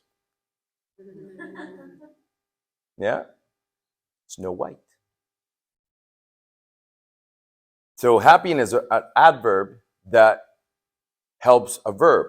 You happily go to work. You happily cook. You happily make love. You happily go in your car to a gym. You happily write your metaphors for the setup. So when you're working with your client, if you don't make them try on what they really want, they're going to still remain at one thing that they mastered, and that is their actual state. That's why when we work with a client, the first thing that we do is build the desired state. When you go to a psychologist, a psychiatrist, a coach, God forbid, what do you talk about first? Something that you mastered. Why? I don't know why. For me and for us, it should be stupid. They're really good at this. They master it. People master depression. People master anxiety. People master panic attacks. And you want to talk about this? The fuck? You have to try on where they're heading. Towards where? And sometimes, you remember the cartoon in which the guy's on the horse with a fishing pole and the carrot, and the horse is motivated, and suddenly the horse stops, and the guy's like, so you build in a way a propulsion system towards, and sometimes remember away from. So you create this. This is called a propulsion system. So you want this, but remember when, so we move forward. Make your clients create a desired state that is so compelling that even their nipples are hard, their skin, their pores, everything. They have goosebumps when they try where they're moving towards to. Okay? So, yes. Is this a technique you use? Yeah. Because people with cancer or with terminal illnesses, in their life, if you actually get them to show you their timeline, it's based on what the doctor said, in a way. So if you make them, I have 6 months to live. All right, so what are we going to do for the next year? No, but I have 6 months to live. Yeah, but buy a ticket for, imagine it's December. All right, buy a ticket for August. August is 8th, month 8th. Yeah, buy it for the 8th. The fuck? You want to die? No? Well, have that. So you begin to work on things each fucking day. Enjoy life each fucking day. The belief that they're gonna die can work against them or for them. Or you enjoy every fucking second that you have, or you go into depression and die before the time comes alive. It's very simple. Chide them. Chide them. Chide them. There's no feeling pity for them. Or you slap them and make them live what they need to, or they go into a hole. Your work is to slap them emotionally. So they're like, oh, fuck, I haven't done this, bucket list. Things like that. Enjoy every breath I Do you take. visit their past and what's actually created the cancer for them? What? Where the trauma or Why? whatever it is? No. I used, I told Poliana, I have that on my, I record everything. Normally I don't share shit, but I'm sharing it with you since I'm teaching in English. And I had a cancer client in the hospital, and she had a tumor the size of a baseball, right? She had it like here or here. So I asked the doctor that was treating her, the oncologist. He was like, "Can you help her?" I was like, "Well, I'll do my best." And I asked her, "What does she have?" She has a tumor the size of baseball. I was like, "All right, good." So I grabbed the fruit in Venezuela. I haven't seen one. It's like an orange, but like a mango that has how do you call that? No, inside a pit, exactly. But it's like the size of a baseball. Yeah. So I ate it and left a little bit of the fruit and put it in a jar with alcohol. All right, before I saw her.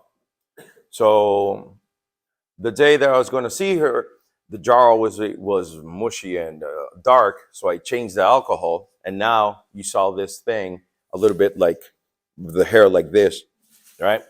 And I told her, all right, this is what you have inside your body.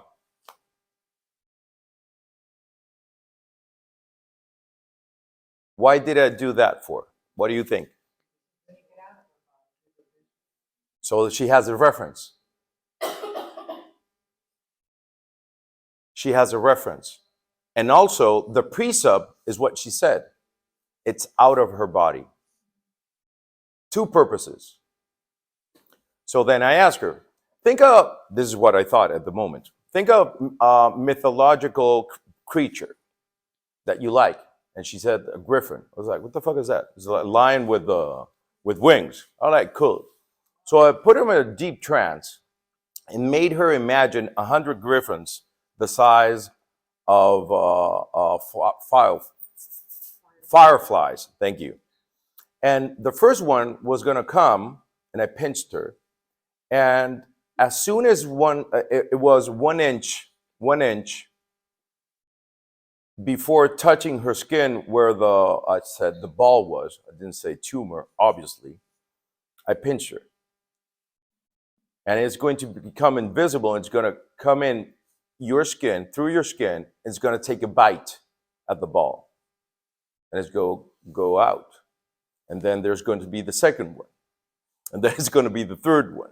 And the fourth one. And blah, until the 100th one. When it's all eaten. When the 100th one ate the ball, her arm dropped. Obviously, before we plan her future. What are you going to do when you're cured? What are you going to do when precepts? That's when I put her in a trance. And I made her a tape, an audio file with a trance. 1 month after she went to the doctor, they did the x-rays, and it was the size of a marble. Was it me? I don't know. She was not in treatment, by the way. Was it her? 100%. Her belief. Now, I worked with more than at least 1,000 people with cancer. A lot died. A lot didn't. And the only thing that I did beside hypnosis was one thing that we know 25 years ago. Cancer cells has a thing called peptoids. The peptoids are the policeman that says if a cell is sick, you don't get to replicate. And the peptoids do like this and allows them. And cancer cell lives and drives on sugar. So I told her, imagine you're a diabetic. No sugar for you anymore. That's the only thing that I told her about something to eat. I had like 30 or 40 people that did the same thing, died.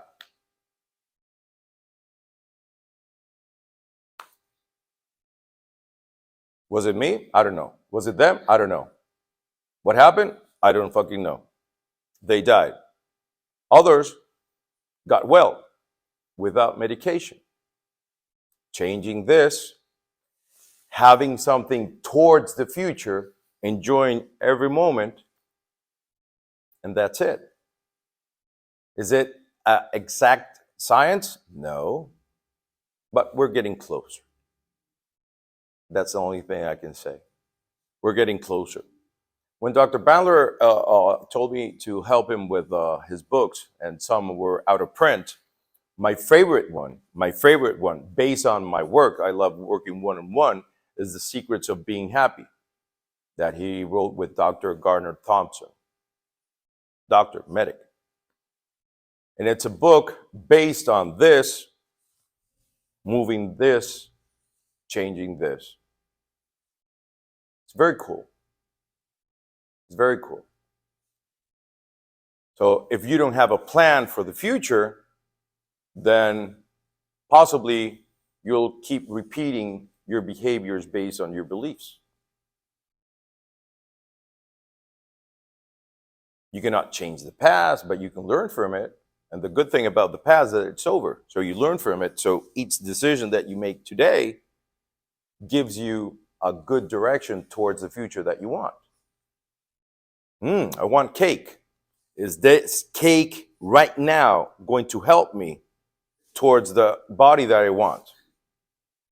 But if you don't change that unconsciously, they're going to have the cake and then they're going to feel bad.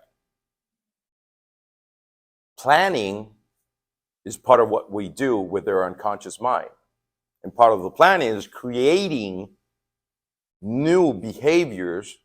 So now they make decisions congruent with the future that they want. We're good?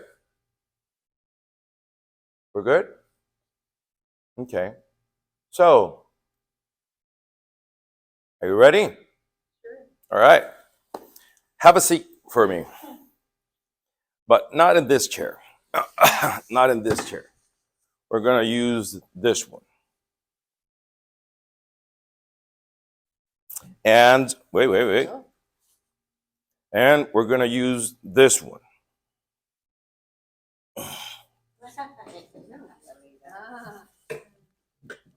And we're going to use this one. You got one there. Empty one. And no, over there. Yep. And we're going to do this one. All right? Sit here with me. All right?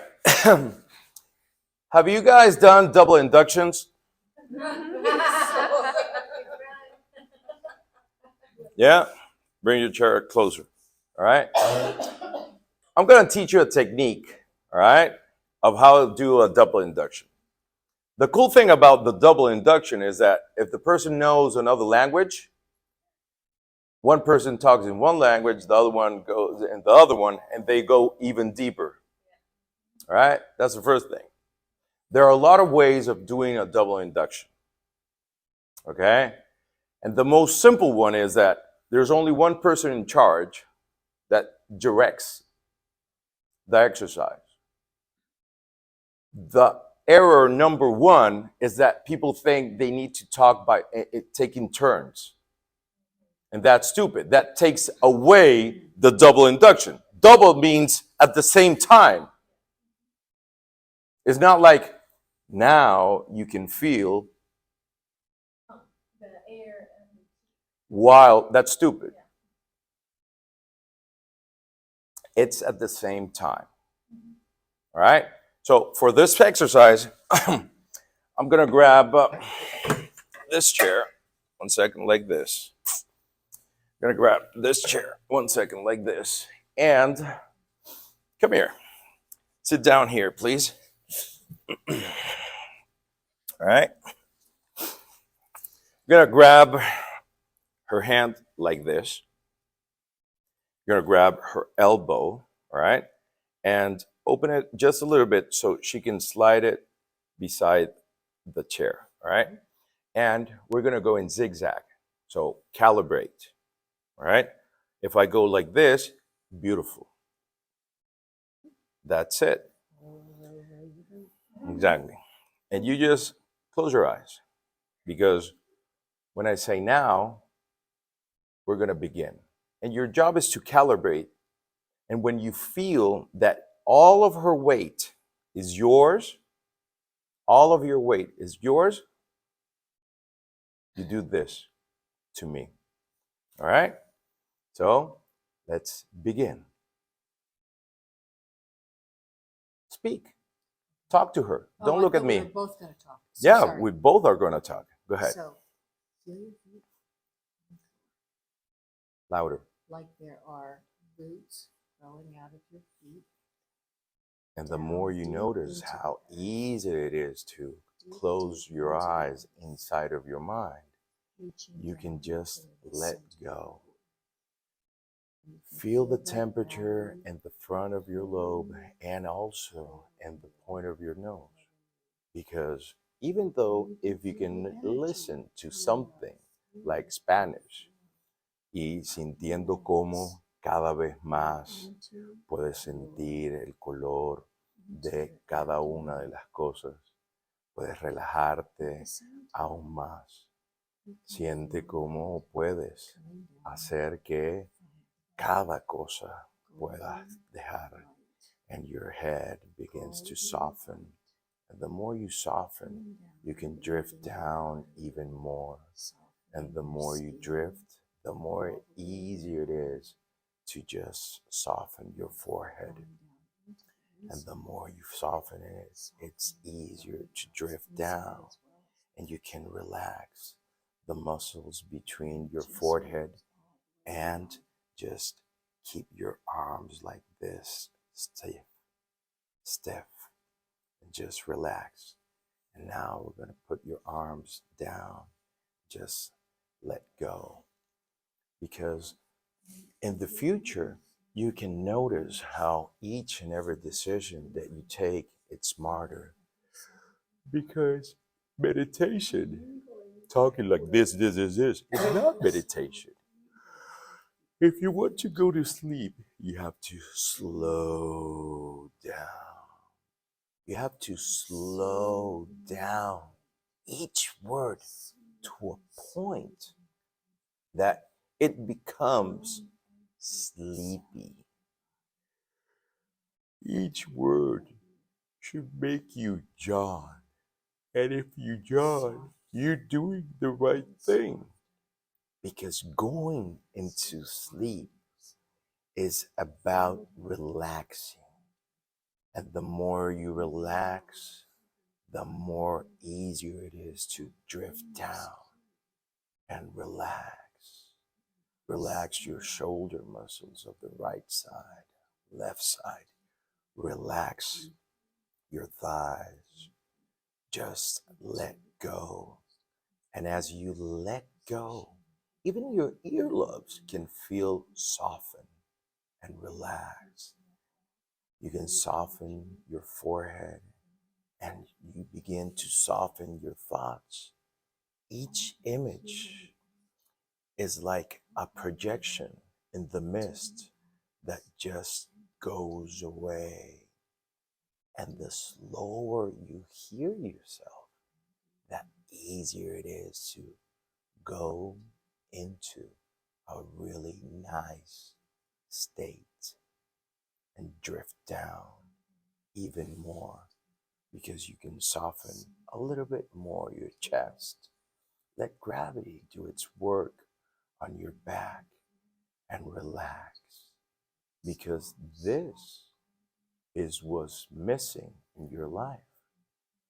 You're always talking to yourself, I do this, and just take a break and stop and sigh and relax because the more you soften your thoughts, the more you can soften your images and let them just drift into the distance and listen to yourself more soft. And the more soft there is, the more softened you can go and just drift down. Now, remember you're in class. Remember you're feeling your feet touching the rug. I'm going to touch gently your shoulder, and you're gonna come out relaxed out of this trance now.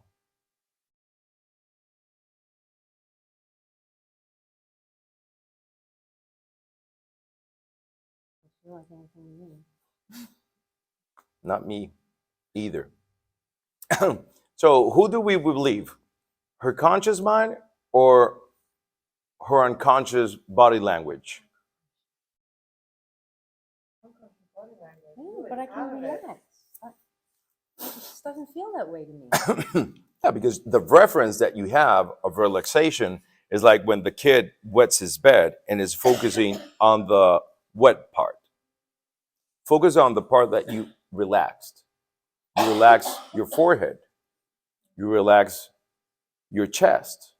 And if you focus on that, it's going to begin to grow even deeper and more. She relaxed her arms. Yes. They were Yes. so flippin' heavy. Remember, all of our clients lie, especially her. All right? So we're going to do a double induction, all right, with everybody. One is going to be the leader, all right? So once you get that okay from the other person that feels that the whole arm is, the weight of the arm is in their hands, that's when you blink an eye and then do this, all right? And then lower their arm because we don't want to do the arm catalepsy. It's just giving orders. Once they're down, both of you do post-hypnotic suggestion. You've been working here since yesterday. So you got an idea of good post-hypnotic suggestions for each one.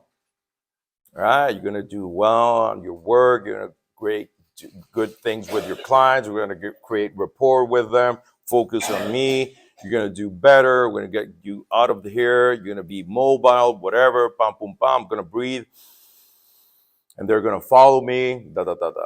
You're gonna do well with your teachers, with your students. They're going to excel. You're gonna be immortal. Blah blah blah. Blah. Whatever. Good hypnotic suggestions, and you only listen. You only take them out when I tell you. That's with you. All right. No, we're done. The fuck? I didn't tell you to bring them out. Yeah, but I'm done. No, no, no, no. I tell you. When I do this, it's when you take them out. All right? So one chair like this, the other one's in front of each other. And let's play. Let's go.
All right.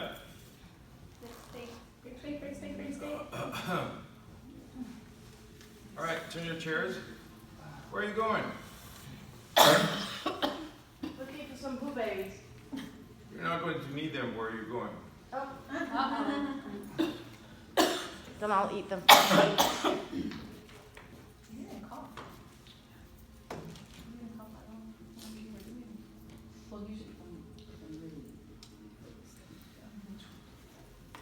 All right.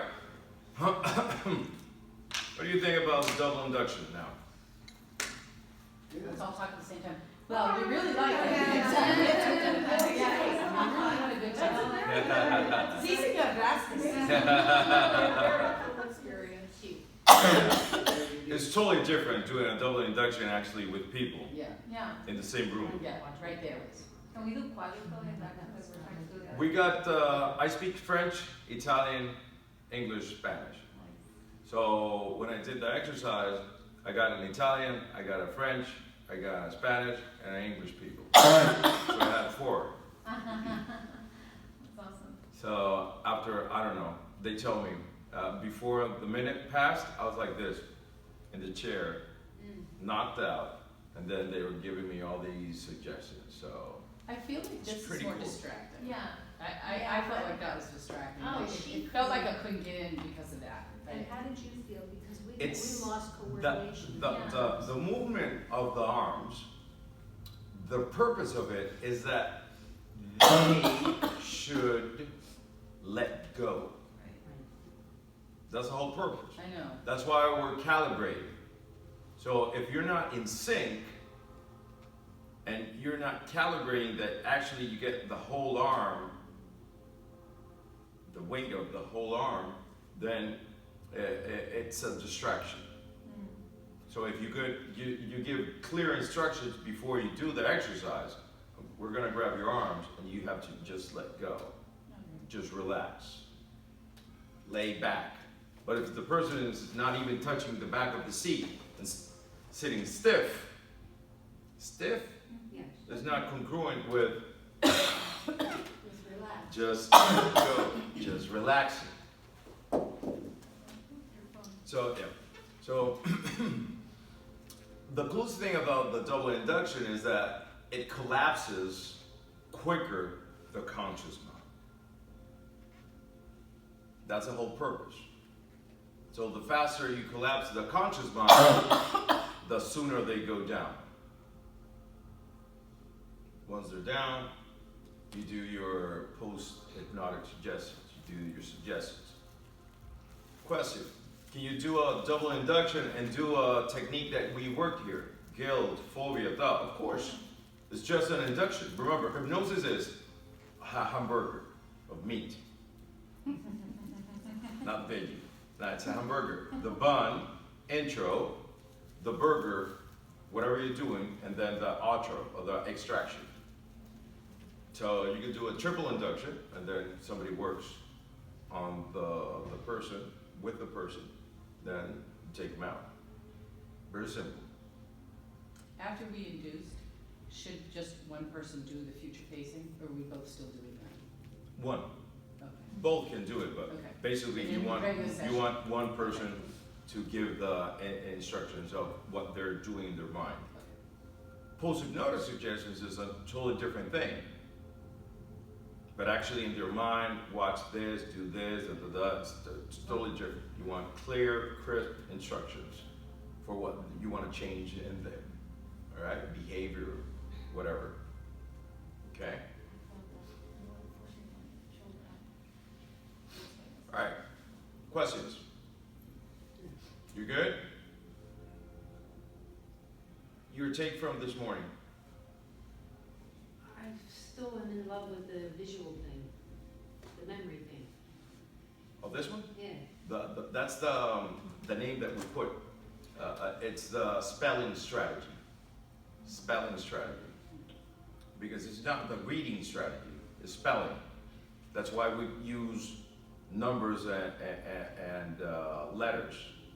So it's not about reading. So I give a child a photo.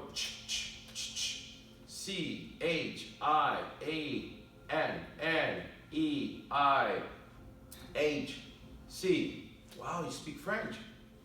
Yeah. What? Yeah, you learned a French word. Now you have it. Chien. But you didn't tell them chien. So they get to put in their memory and their brain words in other languages, but they're just saying letter by letter. They're not reading it. People, no, we're not saying that. We're saying P-E-O, and you go backwards. It's not about reading. I didn't say reading, I said I know, memory. no. Because you could do that to remember like a phone number too, though, can't you? It's the same thing. You're creating an eidetic picture, eidetic memory. So it's not about reading, it's about memorizing visually anything. So take a picture of that. Oh, I got the code of the bank. What was it? No. For everything. I remember a woman that, sometimes you get a text message when you're doing a passcode or whatever, and she's like, oh, now I put it in my cinema. Like that. Before I had to write it down and all that, now, and do it on my computer or anything. It becomes useful. That's why we use license plates, because it's not about the word. It's about seeing each figure, number, word, letter, whatever. Okay? All right, good. You? Your take from this morning. Everything was really cool. Loved every part of it. Your take from this morning. The double induction didn't work on me. You're laughing. I couldn't stop. It's okay. It was hilarious. Okay. It was fun. All right. Very fun. Good. You? I enjoyed her laughing. So. She got that dopamine hit. How about this Yeah, one? I like the spelling stuff. It's very useful. Cool, all right? How about you? Once I was able to let go, I enjoyed the double induction. Double induction. Cool. Oli? I like reviewing the guilt. Gabriela? Yes, I like reviewing the guilt. All right. Mhm. Well, you learned the second. Yeah. I No, yeah, the- I heard the second one, yeah. Yeah, the second one. Good. Jersey? I was gonna say timeline, everything, I have to say, I agree, and I really love the timeline, but I do like the going back and fixing the guilt. Yeah, because I think it makes it easier to let it go if you can. More than let it go is about feeling good here based on what you learned there. So now you actually did something that makes you feel good. That's the purpose of it. Because now you get to do something in the real world based on that. You're sort of collaborating. Even if you change it or you learn from it. But now you're actually feeling good. Because you made a decision in the real life that has good consequences. Rather than that. That's the purpose of the exercise for me. That's my take. Each one of you has their own take. All right?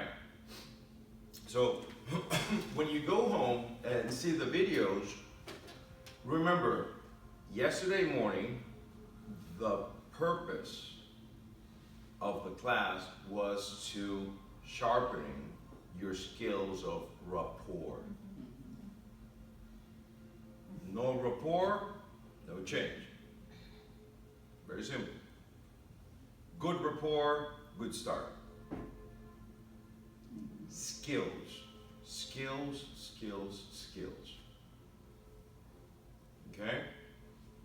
Gonna be at Atlanta next week. Do Free Minds.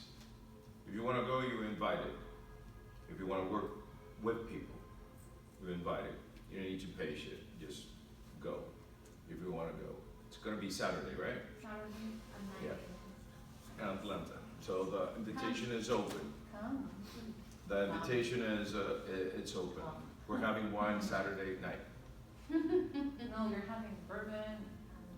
All right. At your house?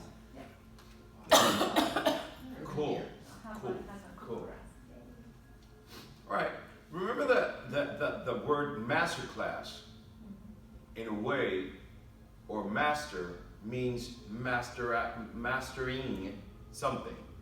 Very simple. So you come here with some skills, and practicing, you master them even more.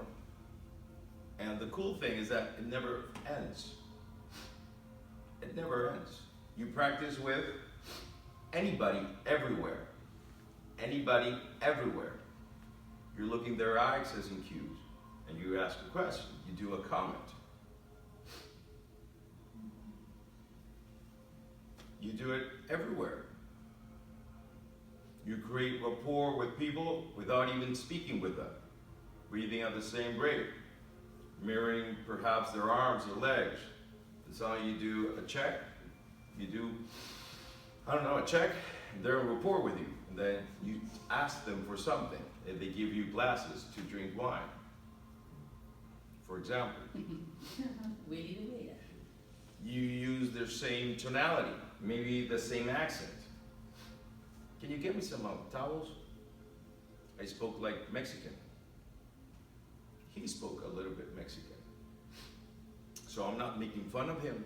I'm just saying some words kind of like him. So can I get a Pepsi? And now the brain is designed to recognize what it's familiar. So now I create rapport. When you go to a bank, you create close rapport, depending on what you want to get. You go into a meeting, you should know how people dress. So you create close rapport. It's only a good idea to be a rebel sometimes. Other times, you should know how to manipulate the system so you can get what you want. It's more important the outcome than the change sometimes. Other times, you just have to burn tires outside, do riots. So when you return home, when you're driving home, when you're flying home, remember, you don't need a client to practice this. Because your skills, you use them every day. you calibrate with anyone the representational system they're using, and you talk in those representational systems. Once you're talking with them for a while, you switch and go into another and calibrate if they follow you. So now you pace and then you lead. You pace and then you lead. You should know by 1 week with the people that you interact normally, where do they remember? Where do they construct? Where do they feel? Where do they talk to themselves? You should know, because these are skills. So then when you get a client and you want to do a guilt eradicator, you want to do a phobia cure, you want to do anxiety, pain, whatever, then you already have mastered those basic skills. A technique doesn't work until it doesn't. And then what do? Then, based on your skills, you do a variation of the technique. But what if that technique works perfectly with that person when somebody else does it? It was the technique, or it was the skills of the person? Maybe it was the skills. So, when you go out there and play in the world, remember, choose one skill that you learned this weekend. Just choose one. Like I tell people, put your watch in the other hand. Feels awkward, exactly. It's a reminder, oh fuck yeah. Because remember, you're only conscious competent on the skill. If I tell you, calibrate what this waiter is talking about, and you're like, well, he's very visual and kinesthetic. Oh, okay, cool. But this morning you were interacting with them. What were they using? Oh, fuck, I didn't pay attention. Of course, because you're not yet unconscious competent. So the more you practice, the easier it's gonna get to be unconscious competent. The purpose in which we practice like this and we teach like this in the society is that you have the skills. You have them. I've been around the world, and believe me, I've got people that said, I'm a master practitioner of that. All right, do a collapsing anchor. Oh, okay, let me look at my notes. That doesn't work. I saw once how to ride a bike. I took a course. Yeah, where? Online. Yeah, here's the bike, right. Well, I have to look at my notes. It's the same thing. The best metaphor I've heard about NLP or hypnosis is a sport. Guess what? You need to sweat. You need to sharpen your skills in the sport. So if you go to the gym and you want to get your muscles a little bit toned, guess what? You need to lift some weights, do some push-ups, I don't know. But you have to sweat. You have to sweat. You have to learn how to actually isolate the muscle that you're working, because if you're going to do biceps and you do this, because it's very hard or it's very heavy, you're doing everything but biceps. So you need to isolate them. And remember, you breathe, ATP comes in, energy, and you exhale when you do it, and then inhale before you do it. So it has a technique.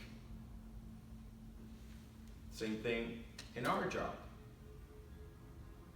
You practice your skills, you become masterful at what you do. Then I can tell you any technique for anything, and you have the skills. The sum of the skills create techniques. A strategy is a series of steps, internal, external, that you use for an outcome. Very simple. So if one of the steps, one of your skills sucks, the technique basically won't work. And if you have perfect skills and that technique doesn't work, guess what? You get to create a variation of that technique. And that's the purpose of having protocols. So you get something in mind to work. 2 weeks ago, we were in California and one woman had vertigo. So when she stood up, she tilted this way. So I was talking about when you go into a cockpit of an airplane, there's a circle and one of the control things, and you see an airplane like this with the line. And when it's an autopilot, sometimes wind or clouds make the airplane go a little bit sideways. And when it does, it turns a light and a beep, beep, beep, beep, beep, beep, beep, beep, beep, beep, and eventually it goes again linear. So then I sat her down on the chair and asked her to stand up, and she tilted this way. So I make her sit down again, stand up, walk a little bit, she tilted this way. So I pushed her the same way. People thought that I was going to push her the other way. No. Remember what you read? Exactly. So she was trying to compensate going the other way. Once I did that, I grabbed my phone and looked for a level, like the ones that people do in construction, that you move with the bubble. Yeah. So I put her her feet against the wall, her butt against the wall, her back against the wall, and I put her chin perpendicular to the floor. And I made her look at the bubble. I said, I'm going to tilt the phone and you move it with me. And it started making sounds.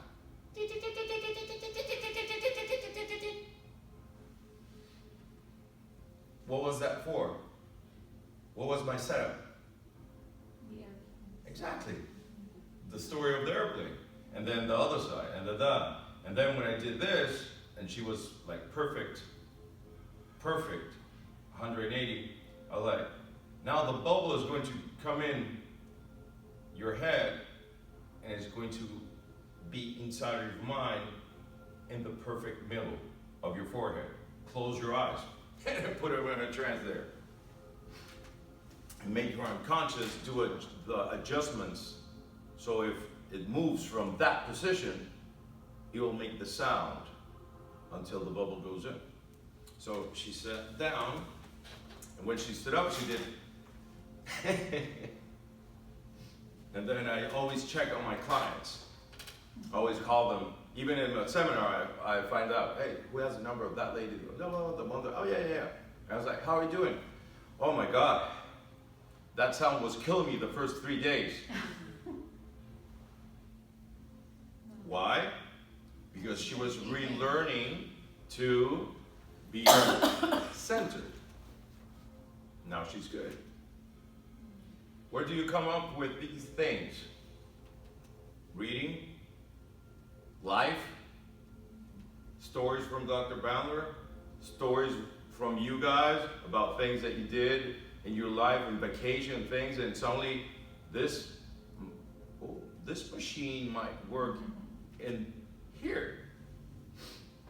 So once you understand how things work outside of the world of hypnosis, maybe that machine is perfect for your client. How does the machine of a panic attack work? Have you ever gotten a panic attack? Nobody? When somebody gets a panic attack, look at me. They begin to do this.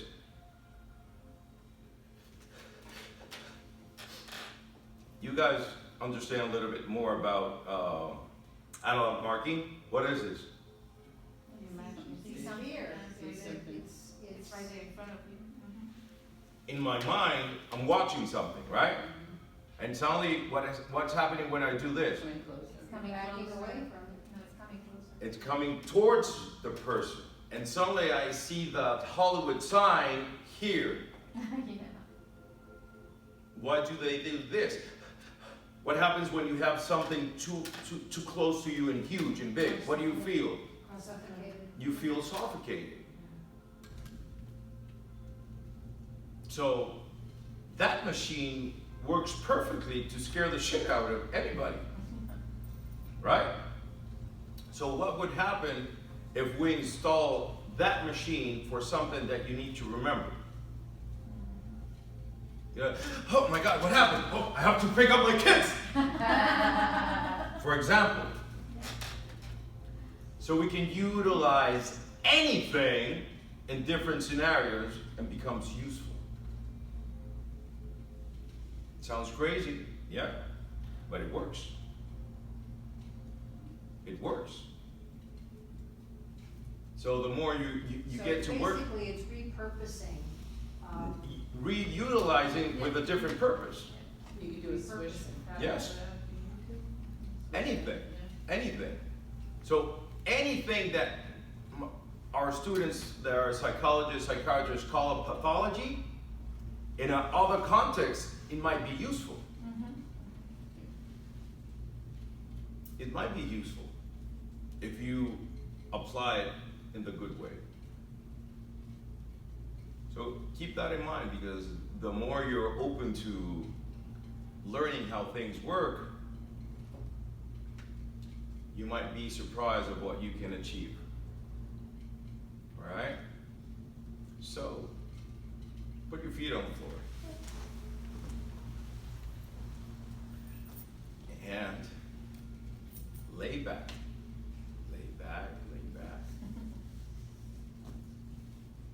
Listen to the music behind you, the air conditioning, and if you haven't, close your eyes.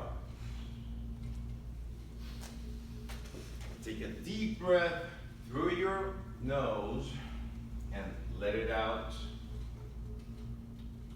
through your mouth.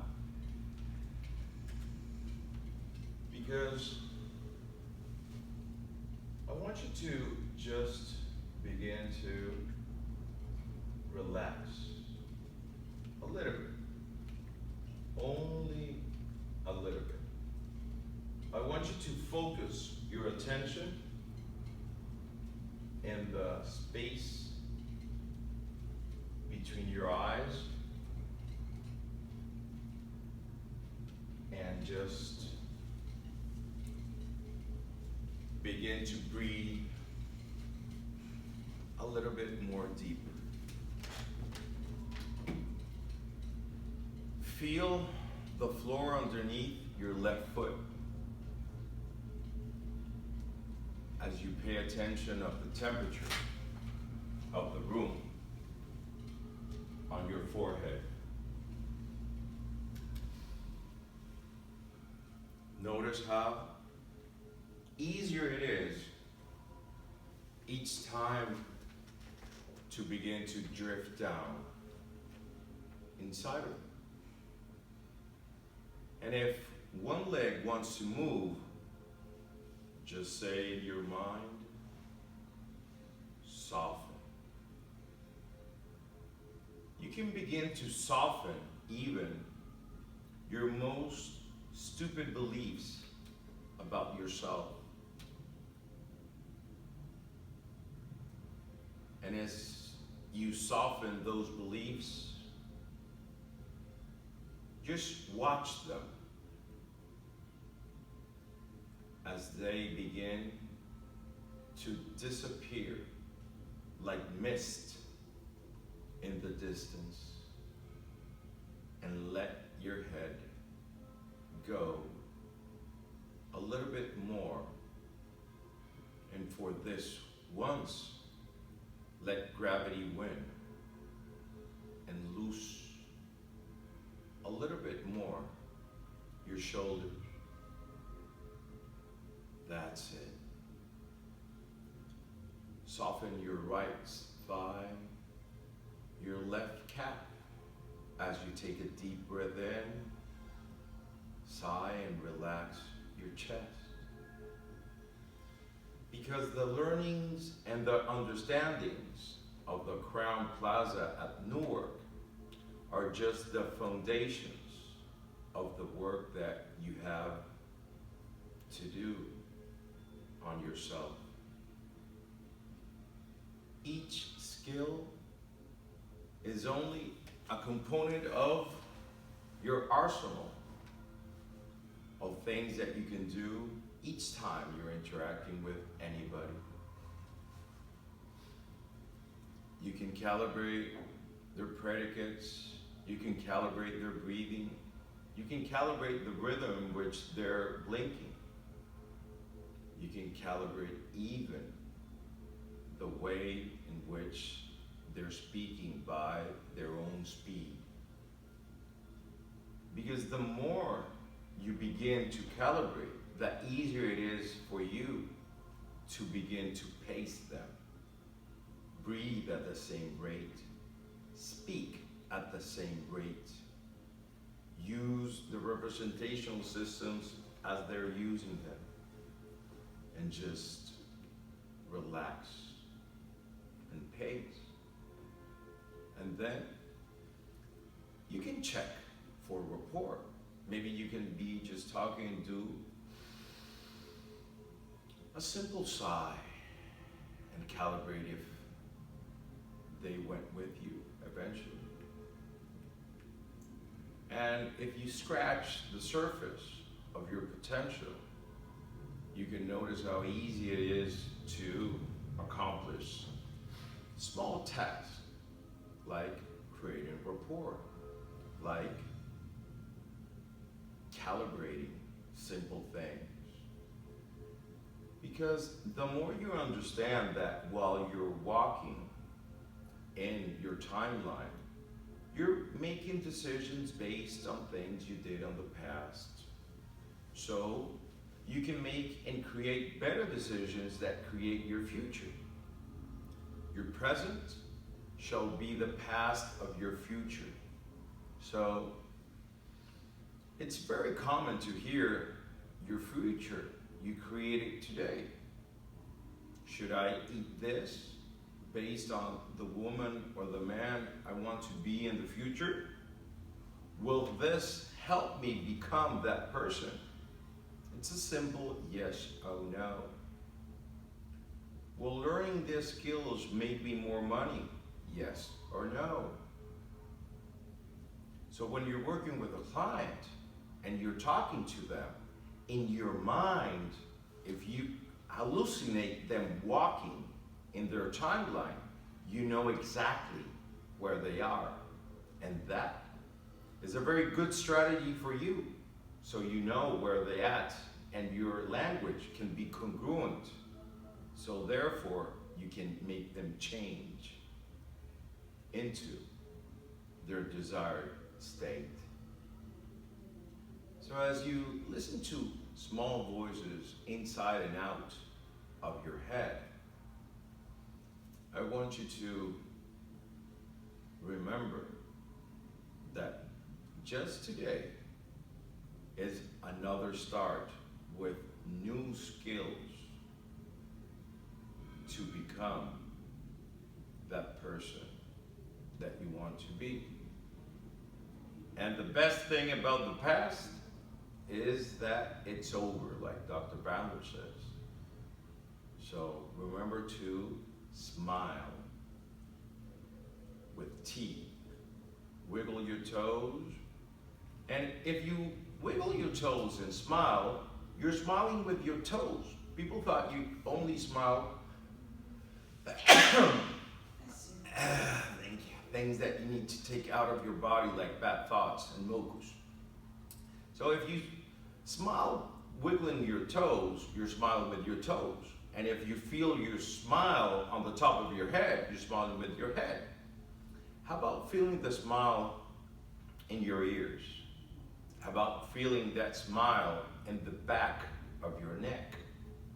So if you learn how to smile with all your body, then you can smile with a purpose. And the more happy you become, the more happier you do your verbs. You make love happily. You cook happily. You go to the bathroom happily. You prepare your food happily. And you work with a client happily. And if you catch yourself with a face like an asshole, remember, it's not supposed to be serious. It's all about the journey. If your client doesn't enjoy the session with you, then something is wrong. And that something is when you look at the mirror, and it's you.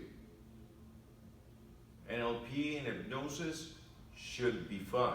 The more fun they have, the more oxytocin they're released, which makes the new thing that you're creating in their brain stick better. You keep that in mind. Remember, NLP is an attitude. So, we are persistent and we are good at what we do because we are not waiting for somebody to break the 10-second record. That record is on ourselves. So today should be better than yesterday. And remember that the competition, the real competition, is against yourself. You against you.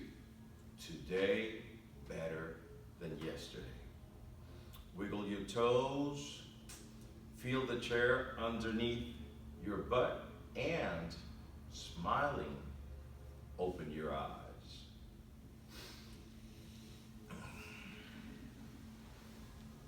All right. Very good. So, very good. So, I'll see you guys, some of you in Atlanta, and the other ones, I'll see you in July at Orlando. All right? Yeah. Thank you very much. Thank you. Very good, very good. You're welcome. We should take a picture. Oh yeah, we need a picture. Can we take a picture together? Yeah, I'll put it in the Are group. you gonna take a separate phone to record all of this? Yes.